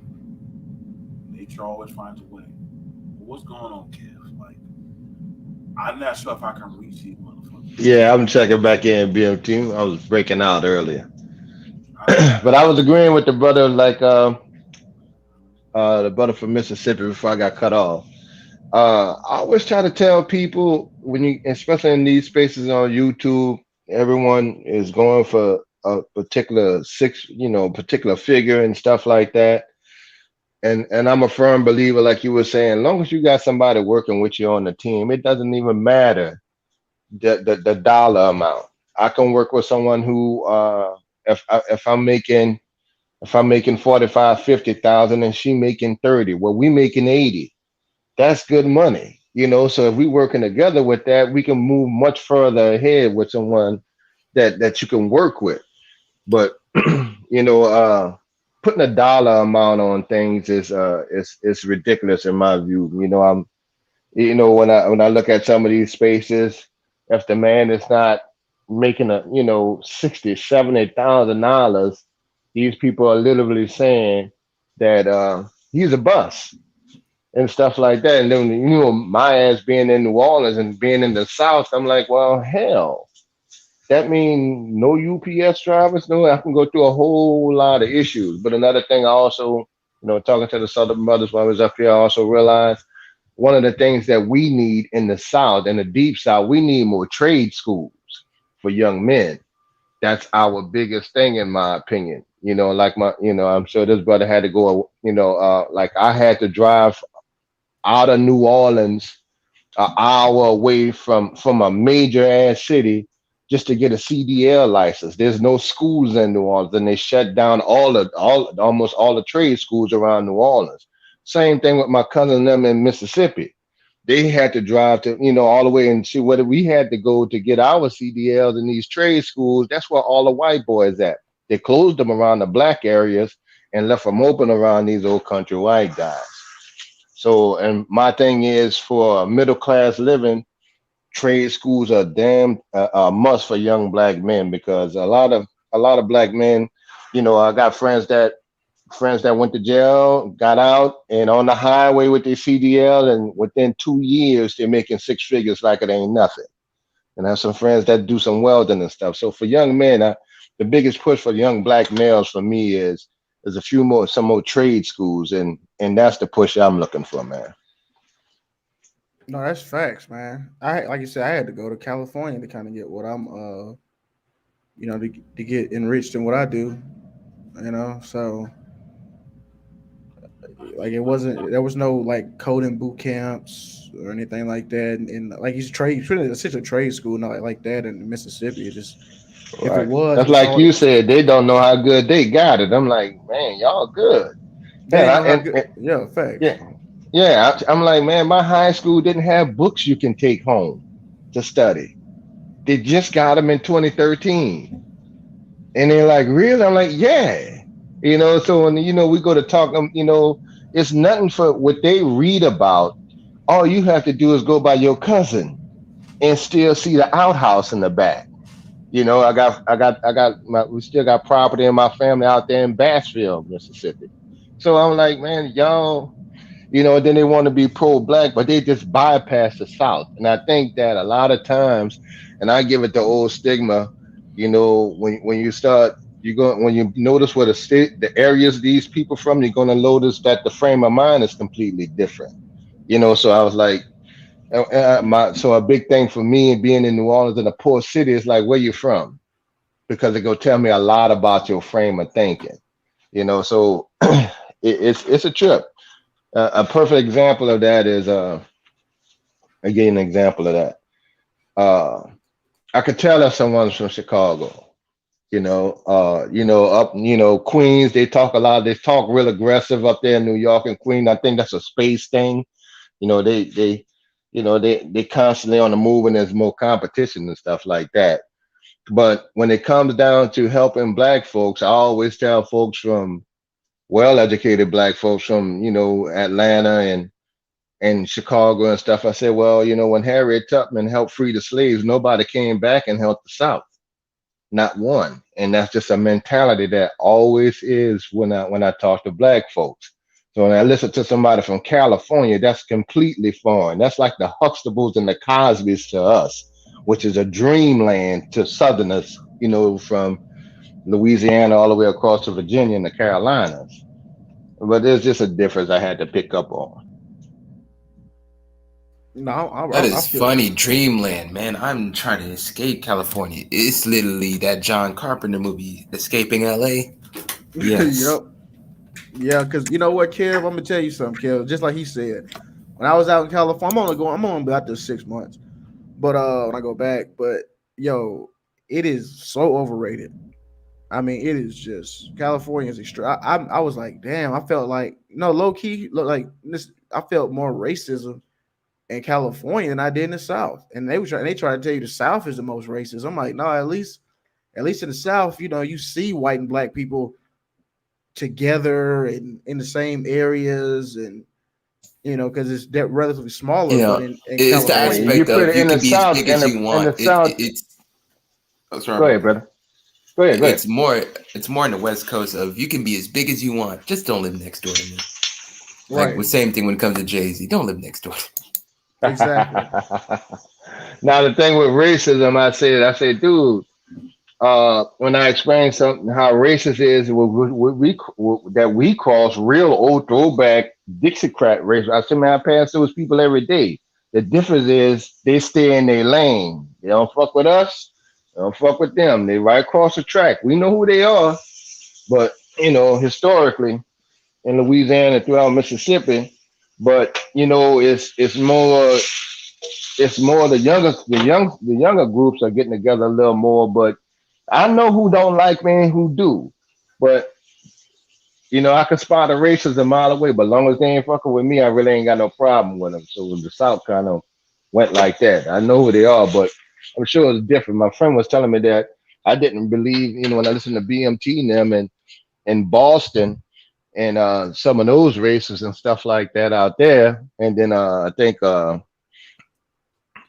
it's a different type of thing of holding them back because then when they make the money, they can't move in certain areas, period, when it comes Mm, to residences. But we have a lot more freedom to go where we want down here or build what we want on our own land. yup. And houses aren't $3 million for a shack and stuff like that in the South. You can get like a nice plot of land and some you can build for a family and stuff like that. Like my mom and dad got like two houses in Mississippi. And I'm just like, what I'm saying? I'm like, and now that with this whole work from home and remote situation, I'm like, man, you know, I'm definitely going back to the South, or at least Texas or Florida, you know what I'm saying? Like around that little All right. area. See what I don't get when people talk about quality of life and stuff like that. I'm like, like I told you, my family still got land outside. We still got like what 30 to 40, about 30 acres. My grandpa left and stuff like that. When you talk about quality of life, I've been in areas where been in major cities where they live nice, and I've been in areas where these people just built their own dreamland house on their own property in the country. So, some people take it as materialistic things, and some people can just take it as, okay, I have what I want as far as a shelter and roof over my head without the materialism. So I always like, well, so when I talk to females, like, well, what you want? Is it you want the name brand cars, or you just want a laid out pad where you don't have to worry about nothing? So that's one of those things I throw in a relationship thing. But yeah, definitely keep that land down there in Mississippi, develop it. I think I'm out. I see in some better stores some some trailers and some apartments on them now, because a lot of people are starting to move back toward the south, just like you were saying. Oh yeah, it's like the great remigration. You know what I mean? Like they're going like how they left the South, back with that Jim Crow era. Now they're coming back to the South. So that's and Kill, you were saying earlier about the income thing. Like they like to bring up like black men, income, whatever. But if majority of black men live in the South, then the income average is going to be a lot lower. That's just math. I mean, so like some of those stats they try to pull Right. out. And so that's why they try to say, so when I hear these cyborg G's and stuff like that, I'm like, okay, well, and I'm like, okay, well, most of the black folks in the South, we ain't get the chances that your people got. That's quite different. In New Orleans, the average salary is 17 damn $1,000 a year, 17 to 20. It's full-time salary in the city of New Orleans. And then when you hit the outskirts, the New Orleans metropolitan area, it's about 25 to 26,000. You can Yep. literally work as a man 45 hours a week and not make 25,000 in New Orleans and not make 30 because Yep. there's a hotel restaurant area. So if there's a hotel business is down, well, they go on a skeleton crew, even though you've been working there for 10, 20 years. You're not gonna get the full-time hours. So they will look down on a brother like that, quote unquote, the janitorial type salary and be like, that nigga ain't shit. Like what? But his rent is 550. He on his take it like this. I made $17,000 last year stock trading. So I was on a panel. I was like, oh well, I'm a dusty. Y'all don't want my black ass. I ain't make but 17,000. But my net worth is over 200 something thousand. And Mm. so you see what I'm saying? I have no bills. My highest bill is my car note, my car insurance, which is in Louisiana. I just got it down to 200 a month. So you can evaluate. I'm like, well, y'all can evaluate the shit by salary if you want, because I knew a lot of people that made a lot of money. Their spending habits are real bad. You know, Yup. I've seen millionaires go broke overnight in Houston. That's nothing new. Money comes and goes. But if you can harvest it like you and work together, like y'all was saying with your old ladies, I can do better than most people. The average American with a girl that's making 30,000 and I'm making 40 if we working together, Yup. and because we can go get a double. Then we can. I have no car note. We don't need two car notes. We only need one, and we gonna hurry up and pay that off. So it comes to the if you gonna work with somebody on a numbers game, that's a plus. And like you say, in they bilingual, you always get a job. So Yup. That's facts right there. T Black said, "Sound like it's time to get out the South." I mean, I don't think so. I mean, the South's cool. I think I mean, it's hotter. I mean, but I mean, I don't think it's a bad. I think the South's pretty lit, depending on especially where you at. Like, 'cause I was looking at the thing. It said like Mississippi was like top 10 states, like best real estate was like Mississippi, Alabama. I know Georgia was on there. well, see, they, Indiana. they think they think of it when I talk about salaries. For one, like I work for UPS. At one point, after a couple of years, I made 55,000. That's a joke to Houston and California. But my rent was for two bedroom was 450 a month. Right That was the rent. In San Francisco, Right, in 450. San Francisco, your rent gonna be 4,100. Right. Like, So and the cost of so you can be a baller making 60,000 in Louisiana like it ain't nothing. Oh, damn sure in Mississippi because the cost of living was a lot cheaper. I always point that out to people. Yo, I think that's the thing about it is like a lot of my family Like from we New Orleans still haven't seen $1,000 rent. It got up to 800. We're like, oh shit, what's going on? To yo, BMT now, BMT like what? Man, I pay that twice. and that's what I'm saying. Like the thing about it is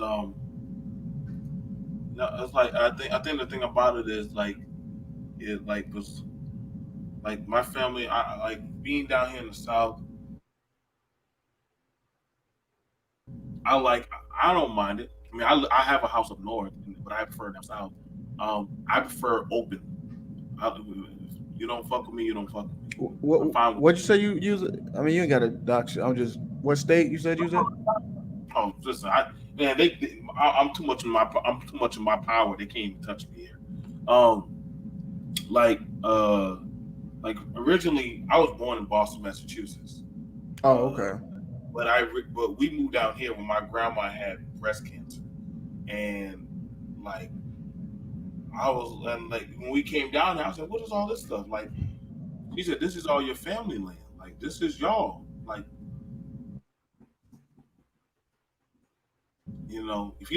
if you don't use the land, then you lose the land. And Kev, you know what that means. And so do you, Lou. So if you don't do nothing with the land, sure enough, guess what happens? You fall behind on the taxes. You fall behind on the taxes. The town, the city comes, the county, they come and claim it. They're like, oh, where y'all not going to take? Okay, Yeah, cool. they ran that game through the South with perfection back in the days. So you got to understand, like that's the real battle is fighting for your land. Like your land, the land is power. So Hmm. and so the thing about it is, listen, they don't got no problem kicking you off that day. You can have a trailer, you can have a whole house, all that shit. Say, oh, we just now put the new roof on the house. You ain't pay the taxes on the land, so guess what? The land, if you ain't got Hmm. that paid tax on that land, you don't own shit. So I try to teach people how to go there and auction and get their land stuff. Now, there are a lot of people from the north and also Hey, from the hey, west. Kev, my bad. I can't. Kev, could you mute up real quick, bro? Your mic picking up. We've been seeing a lot of people from different other areas come to the southern areas to go try to buy in on property. Like like right now, me getting a house, I wanted to go buy a house. I couldn't get one because the people from up north, due to the pandemic, were coming straight down and paying straight cash. Like they were liquidating whatever their assets, whatever the hell they got, to escape Mm. the mandate there to come down here and say, "Well, shit, I'll buy this house." Like paying for a house for $300,000 or 400,000 wasn't nothing for them. That was nothing for them to throw out. Versus Same in New Orleans. so and so you so a lot of the southern a lot of the southerners were hating it because people outsiders are coming and buying up all the housing and all the property, and it's pretty much keeping us out. Now we don't agree with that, and so we're having that type of turf war. Versus that could have been a house that Kev could probably had gotten, or probably that was something that, the real estate business is very savage now. So I had to just have my house built from scratch, you know. And then even then, I had somebody even come to me offer me my house right now. Like right now, somebody's offering me $500,000 for my house. No, I'm not selling it. I'm not. You sure, Mr. Johnson? No, I'm not. No, but that's my kid's house. When I get old enough, my kids can take the house. There's Mm. some things that I know some people that will. That's money. No, dude. Like sometimes it's like legacy, man. Like I gotta have something. I gotta have something that's viable. My kids can touch Right. and see. Y'all bad enough. I know that I know that they're building up around this house. I know that they're putting up. There's actually a Walmart. There's a Best Buy. There's literally all kind of stuff around this house that are 8 minutes away. So the value of my house is going to shoot up. Hmm. And you know, a lot of time BMT, a lot of people like to say is gentrification and stuff like that. And they were saying that in New Orleans is that some people, you know, when they get to things where these people come in and buy in New Orleans right after, you know, we had a chance to, a lot of people came down and started buying houses in New Orleans, man. It was our houses were going for 60,000 for two doubles right off of Canal Street in St. Charles and walking distance to everything. But you know, for a poor, you know, for our economy, we didn't think that much of it. So a lot of people is like, you know, like you said, you know, housing is savage. You know, they'll come down and buy. They brought a lot of that property, like y'all heard Cash Money and stuff, the Magnolia, all that land around it. A lot of them brought it, and you can't get mad at them because they just see a sanctuary where they can have a second home. But you know, you take some, you know, and a lot of brothers could have started buying those doubles back then and didn't take advantage of it. So that's caused a gentrification in the city, but it wasn't. It wouldn't. Yeah, I guess you wouldn't say it wouldn't malice, and it wasn't much of a plan to do that. And the city now is broke down since we had 80% black folks in New Orleans before Katrina. So in almost 20 years later, now it's almost 50-50.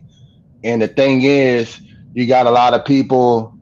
that move from other places like California, New York, who can just come in there and just buy the house and have it have it designed the way they want it. So you had a lot of that. So that cut the culture of New Orleans, almost in half because a lot of the brothers didn't come back after Katrina. They stayed in Texas.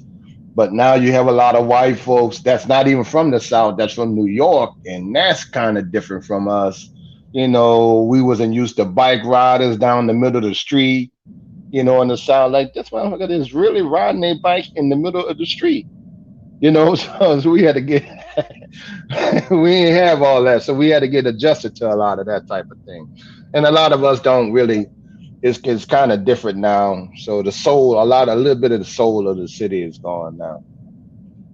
You know the thing about it. You know the thing about it, Kev. I always keep hearing about there's no land for the black man. We can't make nothing. We can't build nothing. But I'm like, how do y'all explain what the Hispanics are doing? They buying up y'all properties and pushing y'all out, and then it becomes like a whole little Mexican or Mexico right there. Right. I've seen it. Like some brothers don't want to do the hands-on work that you're But see, you're brothers like like the brothers on the panel, our family got land. And so I know that's a big thing for other. We got land. We got country family. We literally can go like we was talking the other day. I had the privilege of being out in Mississippi and actually seeing the full farm. But if it come down to a situation where we need to eat, well, yeah, we can go build a house on my family land and and house the whole family and eat and feed them. We just probably had to get a contractor, but everybody I know around me got land to some degree. the thing about it, the thing about what you're saying, Kev. I know I gotta take this medicine and go right back to bed. Hmm. You know, one of the things about like with why I respect real deal. I remember that one time we had that show and Charity was showing how to go buy whole buildings. And not that many people took her serious. Mind you, Charity is one of the biggest. Right, right. I remember that. Charity is one of the biggest ones in the real estate game I love her country ass. in Louisiana. You know what I'm saying? She's in your area, Kev, and nobody. Oh But yeah. see, yep, she's in Louisiana. But now Okay. the thing about it is, one guy said, "BNT, why don't you go get a man to talk about this? You got a woman up there." And I said, Oh "Why does it god matter?" damn. That don't make no sense. God damn. That's I some said, bullshit. if it was a motherfucker goddamn woman that said, I can teach you how to make $1 billion in a year, does it really matter who the fuck, what gender it is, or so long as they can get you to the next level of power? Like, at some point, y'all guys, like, and that's what I'm saying, like, I be trying, I want to see Brother Cam say, yo, BMT, I got this land, I'm dropping these trailers off, and I'm digging this doggone septic tank. What's the next step? Let's get to work, Cam. I'll tell you everything step by step. So that way you'll be running your own doggone community. But Right, and you would have to start off by explaining what a septic tank is. it's a, I'm messing with you. Down but here we don't really use them that much. We have canals and ditches and stuff like that. I you remember know, actually being in my younger days finding out what that was. I'm like, really? Y'all have septic tanks? That's amazing. We have canals and ditches. you know, and the reason and the thing about it is when you're going over these kind of things, man, it's like this the reason why I talk about these cucks are overflowing the conversation is because you have it where the men like Real Deal, Kev 504, and Citizen Lou, y'all are the type of men that will just say, let's just go and do it. Versus the fear mongering people, they're more worried about the bitching and complaining or talking about the woes of what women do. Or, you know what, the white man and X, Y, and Z. Versus I I gave Kevin the whole floor to have a talk with a white man for hours at a time. And Kev not one time ever had to complain or say, well, this and that. Either, We hey, talk about Trailer. yeah, Triller. And mind you, Yeah, Trailer. Kev, Yeah, Trailer. We still talk. yeah, y'all still talk to this day. You know what I'm saying? And they had the same, and mind you, people were looking at me crazy. They're like, P, you brought white people over here to this space. And mind you, y'all see Triller everywhere now. I'm like, Trailer y'all cool, just, man. Trailer cool, y'all just man. don't. He helping me when it comes to my real estate deals, man. When I try to get brothers BMT, can I say this real quick? When I try to get brothers, I said I can give you 6% commission, 10% commission.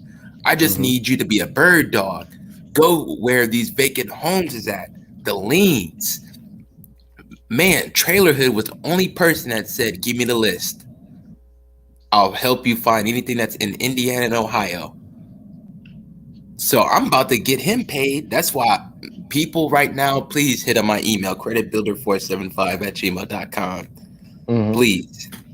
Please. Because Trailer Hood is about to make more money than a lot of these niggas. And I hate to say it like that, but damn.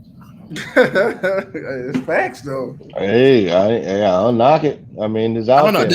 Does it take a white person to take advantage of an opportunity for somebody to No, no, take the no, black no. It's man out there. serious? No, sometimes It's one of those That, things. that's It's one of those it things, feel man. like it. Like Mm-hmm. it's one of those things. It's one of those things. Whereas to, um, I remember when I brought the Arabs to this sector, and motherfuckers started throwing race at Fiore and a few of them. And they're like, "Well, damn! I thought y'all want to talk about how to get hotels and building apartments." After that, they came to doggone talking about doggone judicial law, where I mm. brought around attorney to shell in it. Well, child support. And I'm like, okay. After that, I brought around the Is that the white only thing people. that nigga talk about? Child support? Damn. Yeah. See, that's I'm not with That's that. their poly Listen, position? if you got to pay That's the child only support, policy man, you position? can always, yeah, you can make some. You can always make up the difference by focusing on. Too many people get hung up on child support. I listen. That's No their matter, only policy position. That is funny. no matter what, no matter what, Right. no matter what, or who I keep bringing around, like Lou said, victimization and fear mongering cucks keep taking hold. And I'm like, okay, dude, y'all are gonna start seeing the people that are capable. Like Cat can put y'all on to some stuff. Lou, real deal. I remember on what was it Sunday? It was every Sunday we used to do the hour of power where we would have all professionals come onto my panel, and for 1 hour we would answer and give straight anything and everything for 1 hour.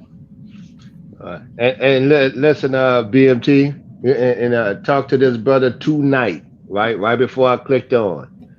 Mm-hmm. He's a chef. He runs a restaurant, right? In highly productive area. And daddy passed a couple years ago. Guess what his daddy left him? He never even used it. A food truck. And see, and I said, and instantly you come to mind.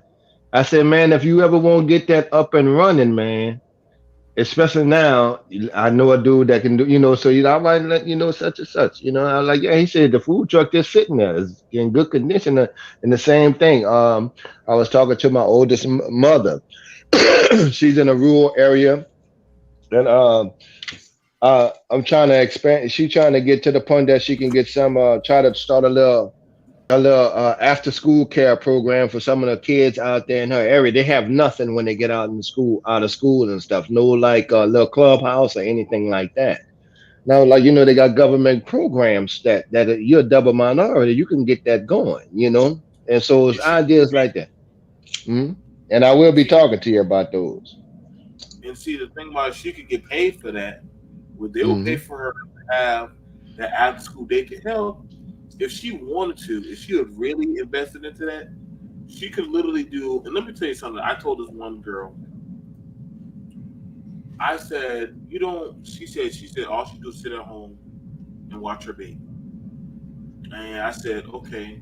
I said, do you have any skills? She said, well, I babysit.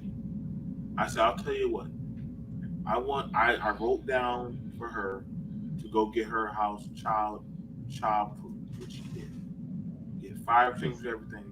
I said, how many kids can you now hold up into this house?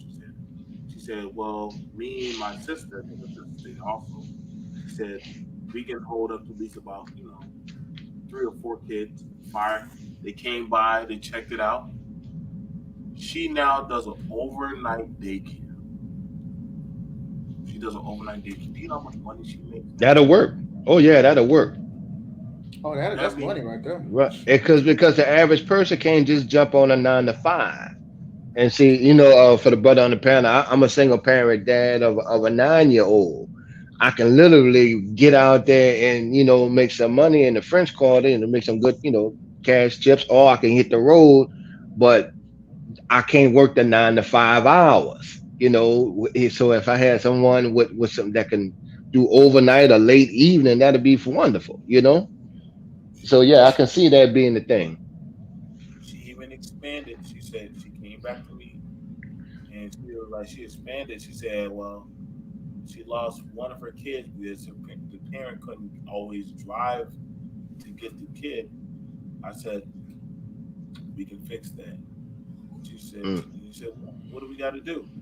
I said, what we're going to do, we're going to take some of that money, we're going to put down on getting a van. We're going to go take the van, put your logo on the side of that van, and you can write it off on your taxes. And mm, you can also set up with the state. You can also set up with the state that that's what you do. So that way, guess what? The school will have your kids waiting at the door for you to pick up the kids for that doggone daycare. So mm. now has it where she has like 10, 10 kids in her house now. Like literally, she makes money. She makes money, and then actually to the point where now she's looking at getting a building, and she's getting the building done, so that way she can hold up to probably 25 kids. Another thing I do too, BMT, is I keep track with. I'm waiting to see what comes out of this package politically, and if they breaking bread with I'm trying to get the women prepped up because they gonna be able to get a whole lot to get if they can get something started with their businesses.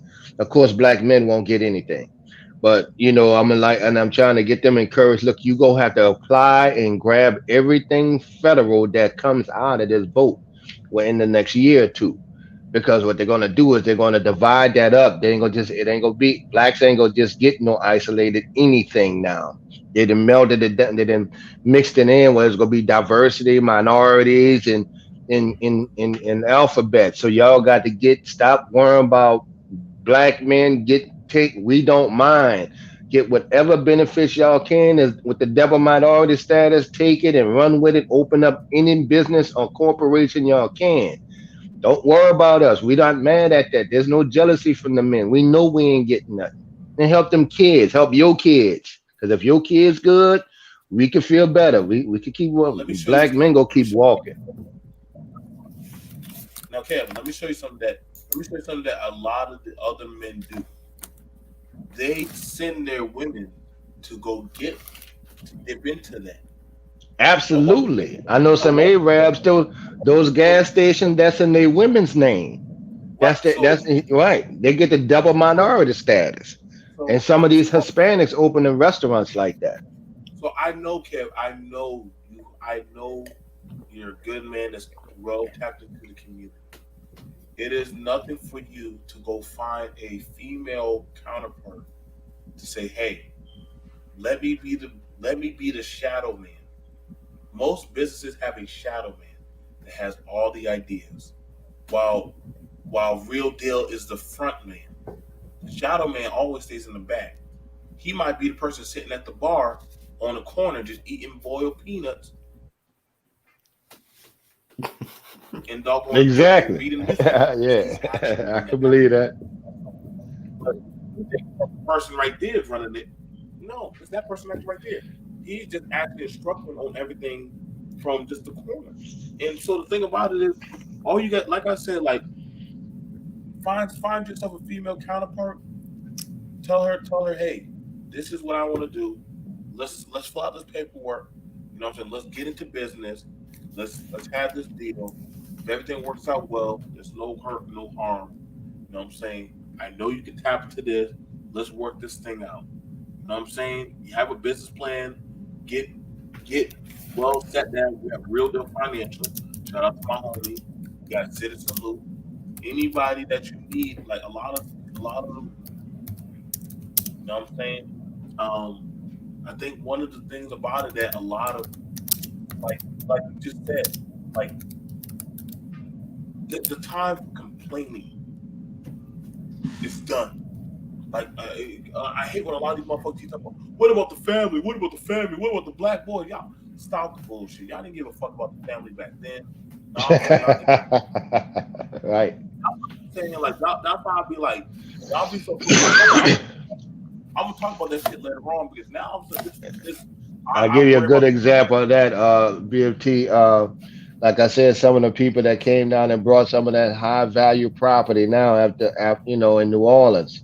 Well, that was the same property that was right around the Magnolia Project, the Calio Project, and them dudes had a lot of money. The streets had a lot of money, they didn't think to buy the property in the rental property. So you can't get mad because you didn't make a move. We just got to take advantage of it or learn it.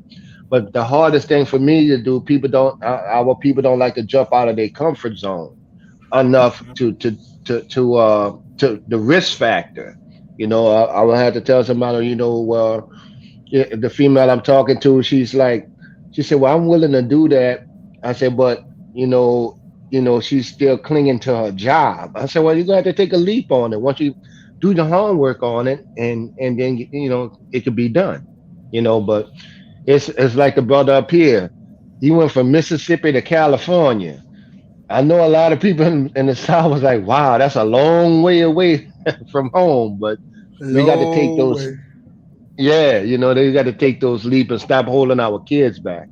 Because I know some people that'll tell their kids, "You move, that's too far, or that's too much," and start expanding a little bit. sometimes it's like that where listen, y'all, sometimes you have to learn like just how far like can I hold out on my own? Can I do this? Can I buckle down? You know what I'm saying? Um, I know I went well over my time, but I guess whenever I'm around talking with Lou and then Real Deal come down, Real Deal that's my homie. Always Kev. I don't even get to sit with Kev like I Yo, used Lou, I'm about to go live. Kev, if you want to join as well, we're gonna talk about this real estate shit. I gave y'all if y'all have time, I gave y'all the login to prop stream so we can be able to analyze deals. We can go to these Hmm. markets, get y'all some commission. So Trailer Head don't take y'all money. Because Trailer Head Wait. from Indianapolis. Hold He's on, give helping me a me with second. Look, I'm on Indianapolis. my phone, so put the link in the chat so I can I don't slink have a on up wrench. over there. That's something that BMT Yeah, has not blessed me yet. So yeah. that's Hold on, where you at? You got to work for that. Yeah, no, I can't because I can't see it in the There, chat. so I can give you a wrench, man. Put it's the in the link in private chat. So pretty Okay, I much. got you.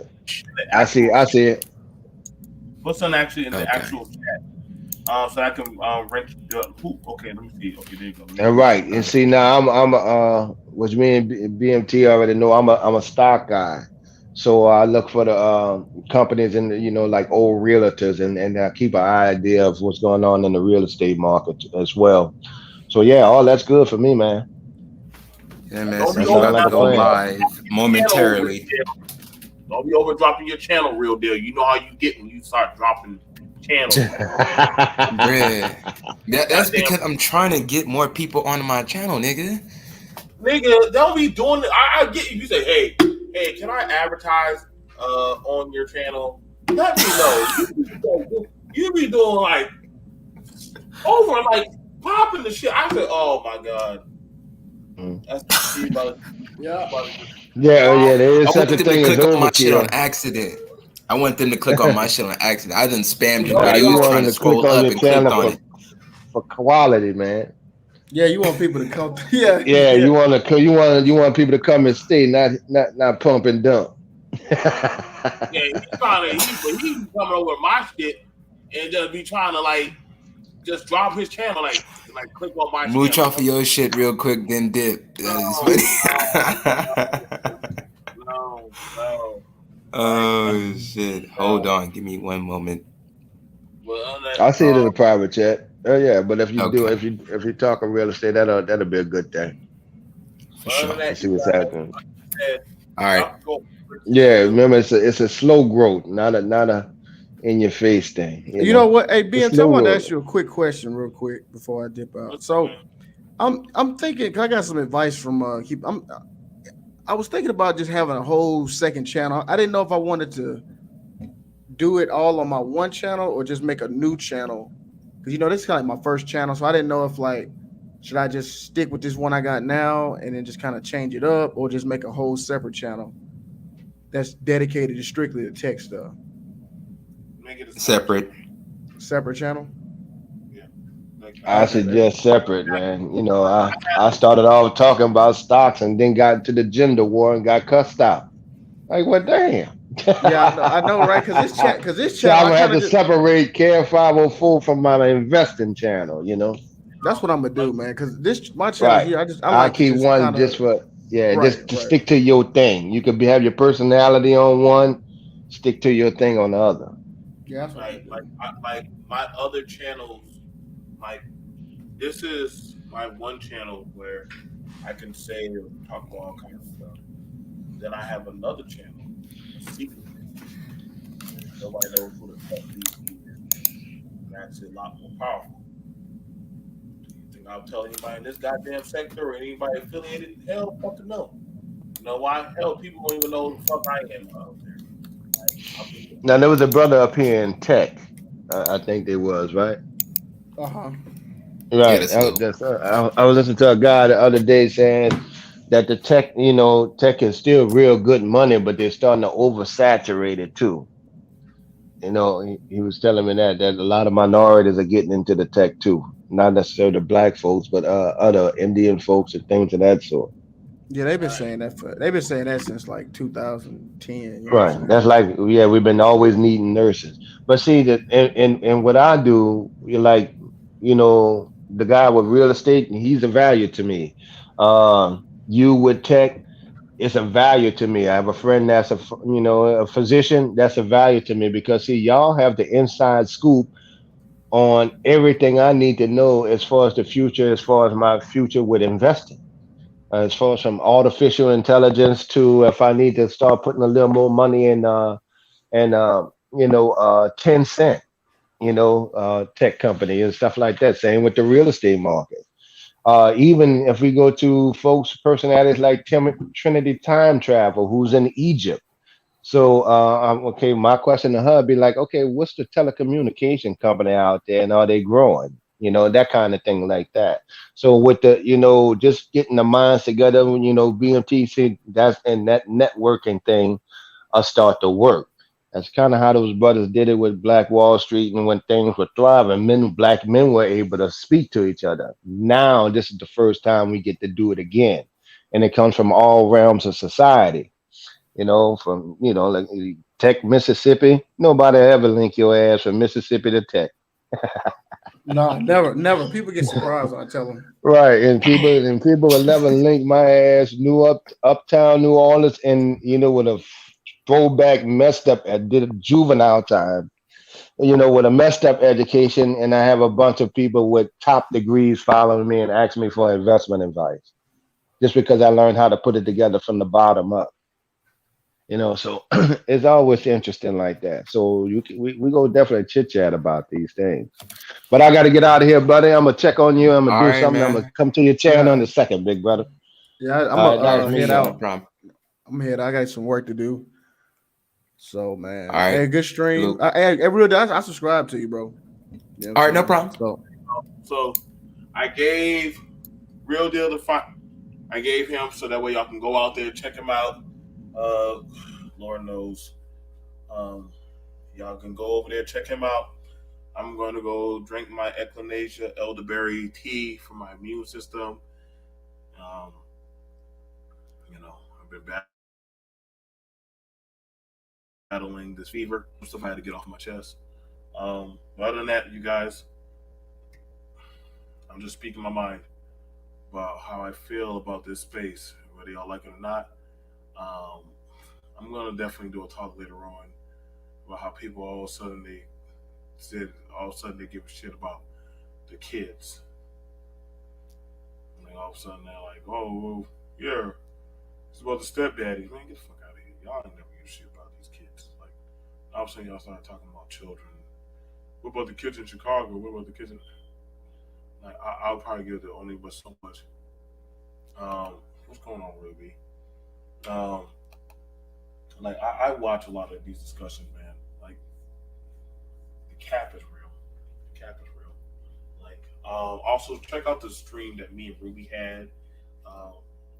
That's like that's the only person that is Ruby. Other than that, there's only very few people I would have an intellectual debate with. That literally actually can have an intellectual debate. Other people like saying stupid shit. I'm just being honest. Other people like saying stupid shit, and they think they sound smart.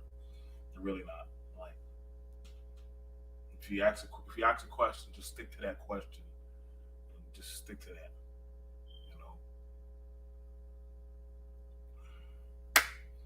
You know, y'all be getting caught up in just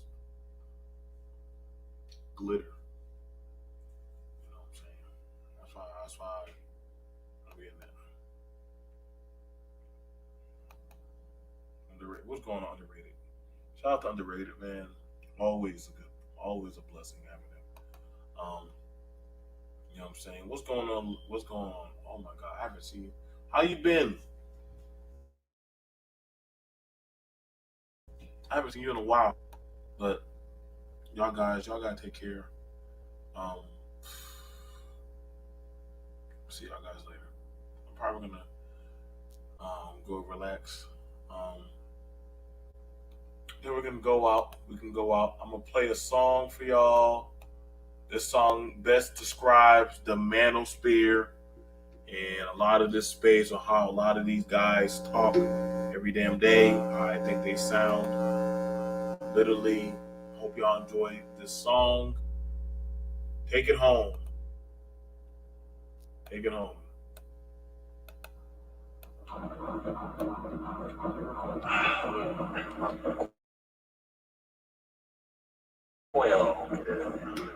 One, two, three, four. This song is dedicated to a lot of these people in this space. I live in a constant state of fear and misery. You're with me anymore. And I don't even notice when it hurts anymore.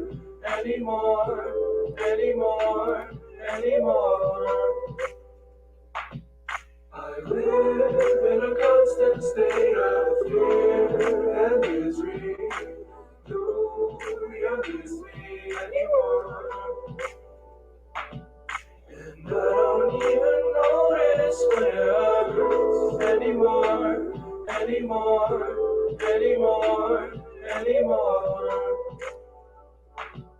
I live in a constant state of fear and misery.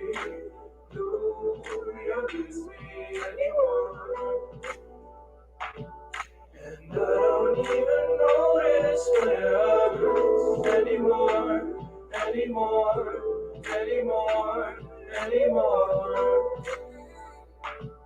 I live in a constant state of fear and misery. You're with me anymore.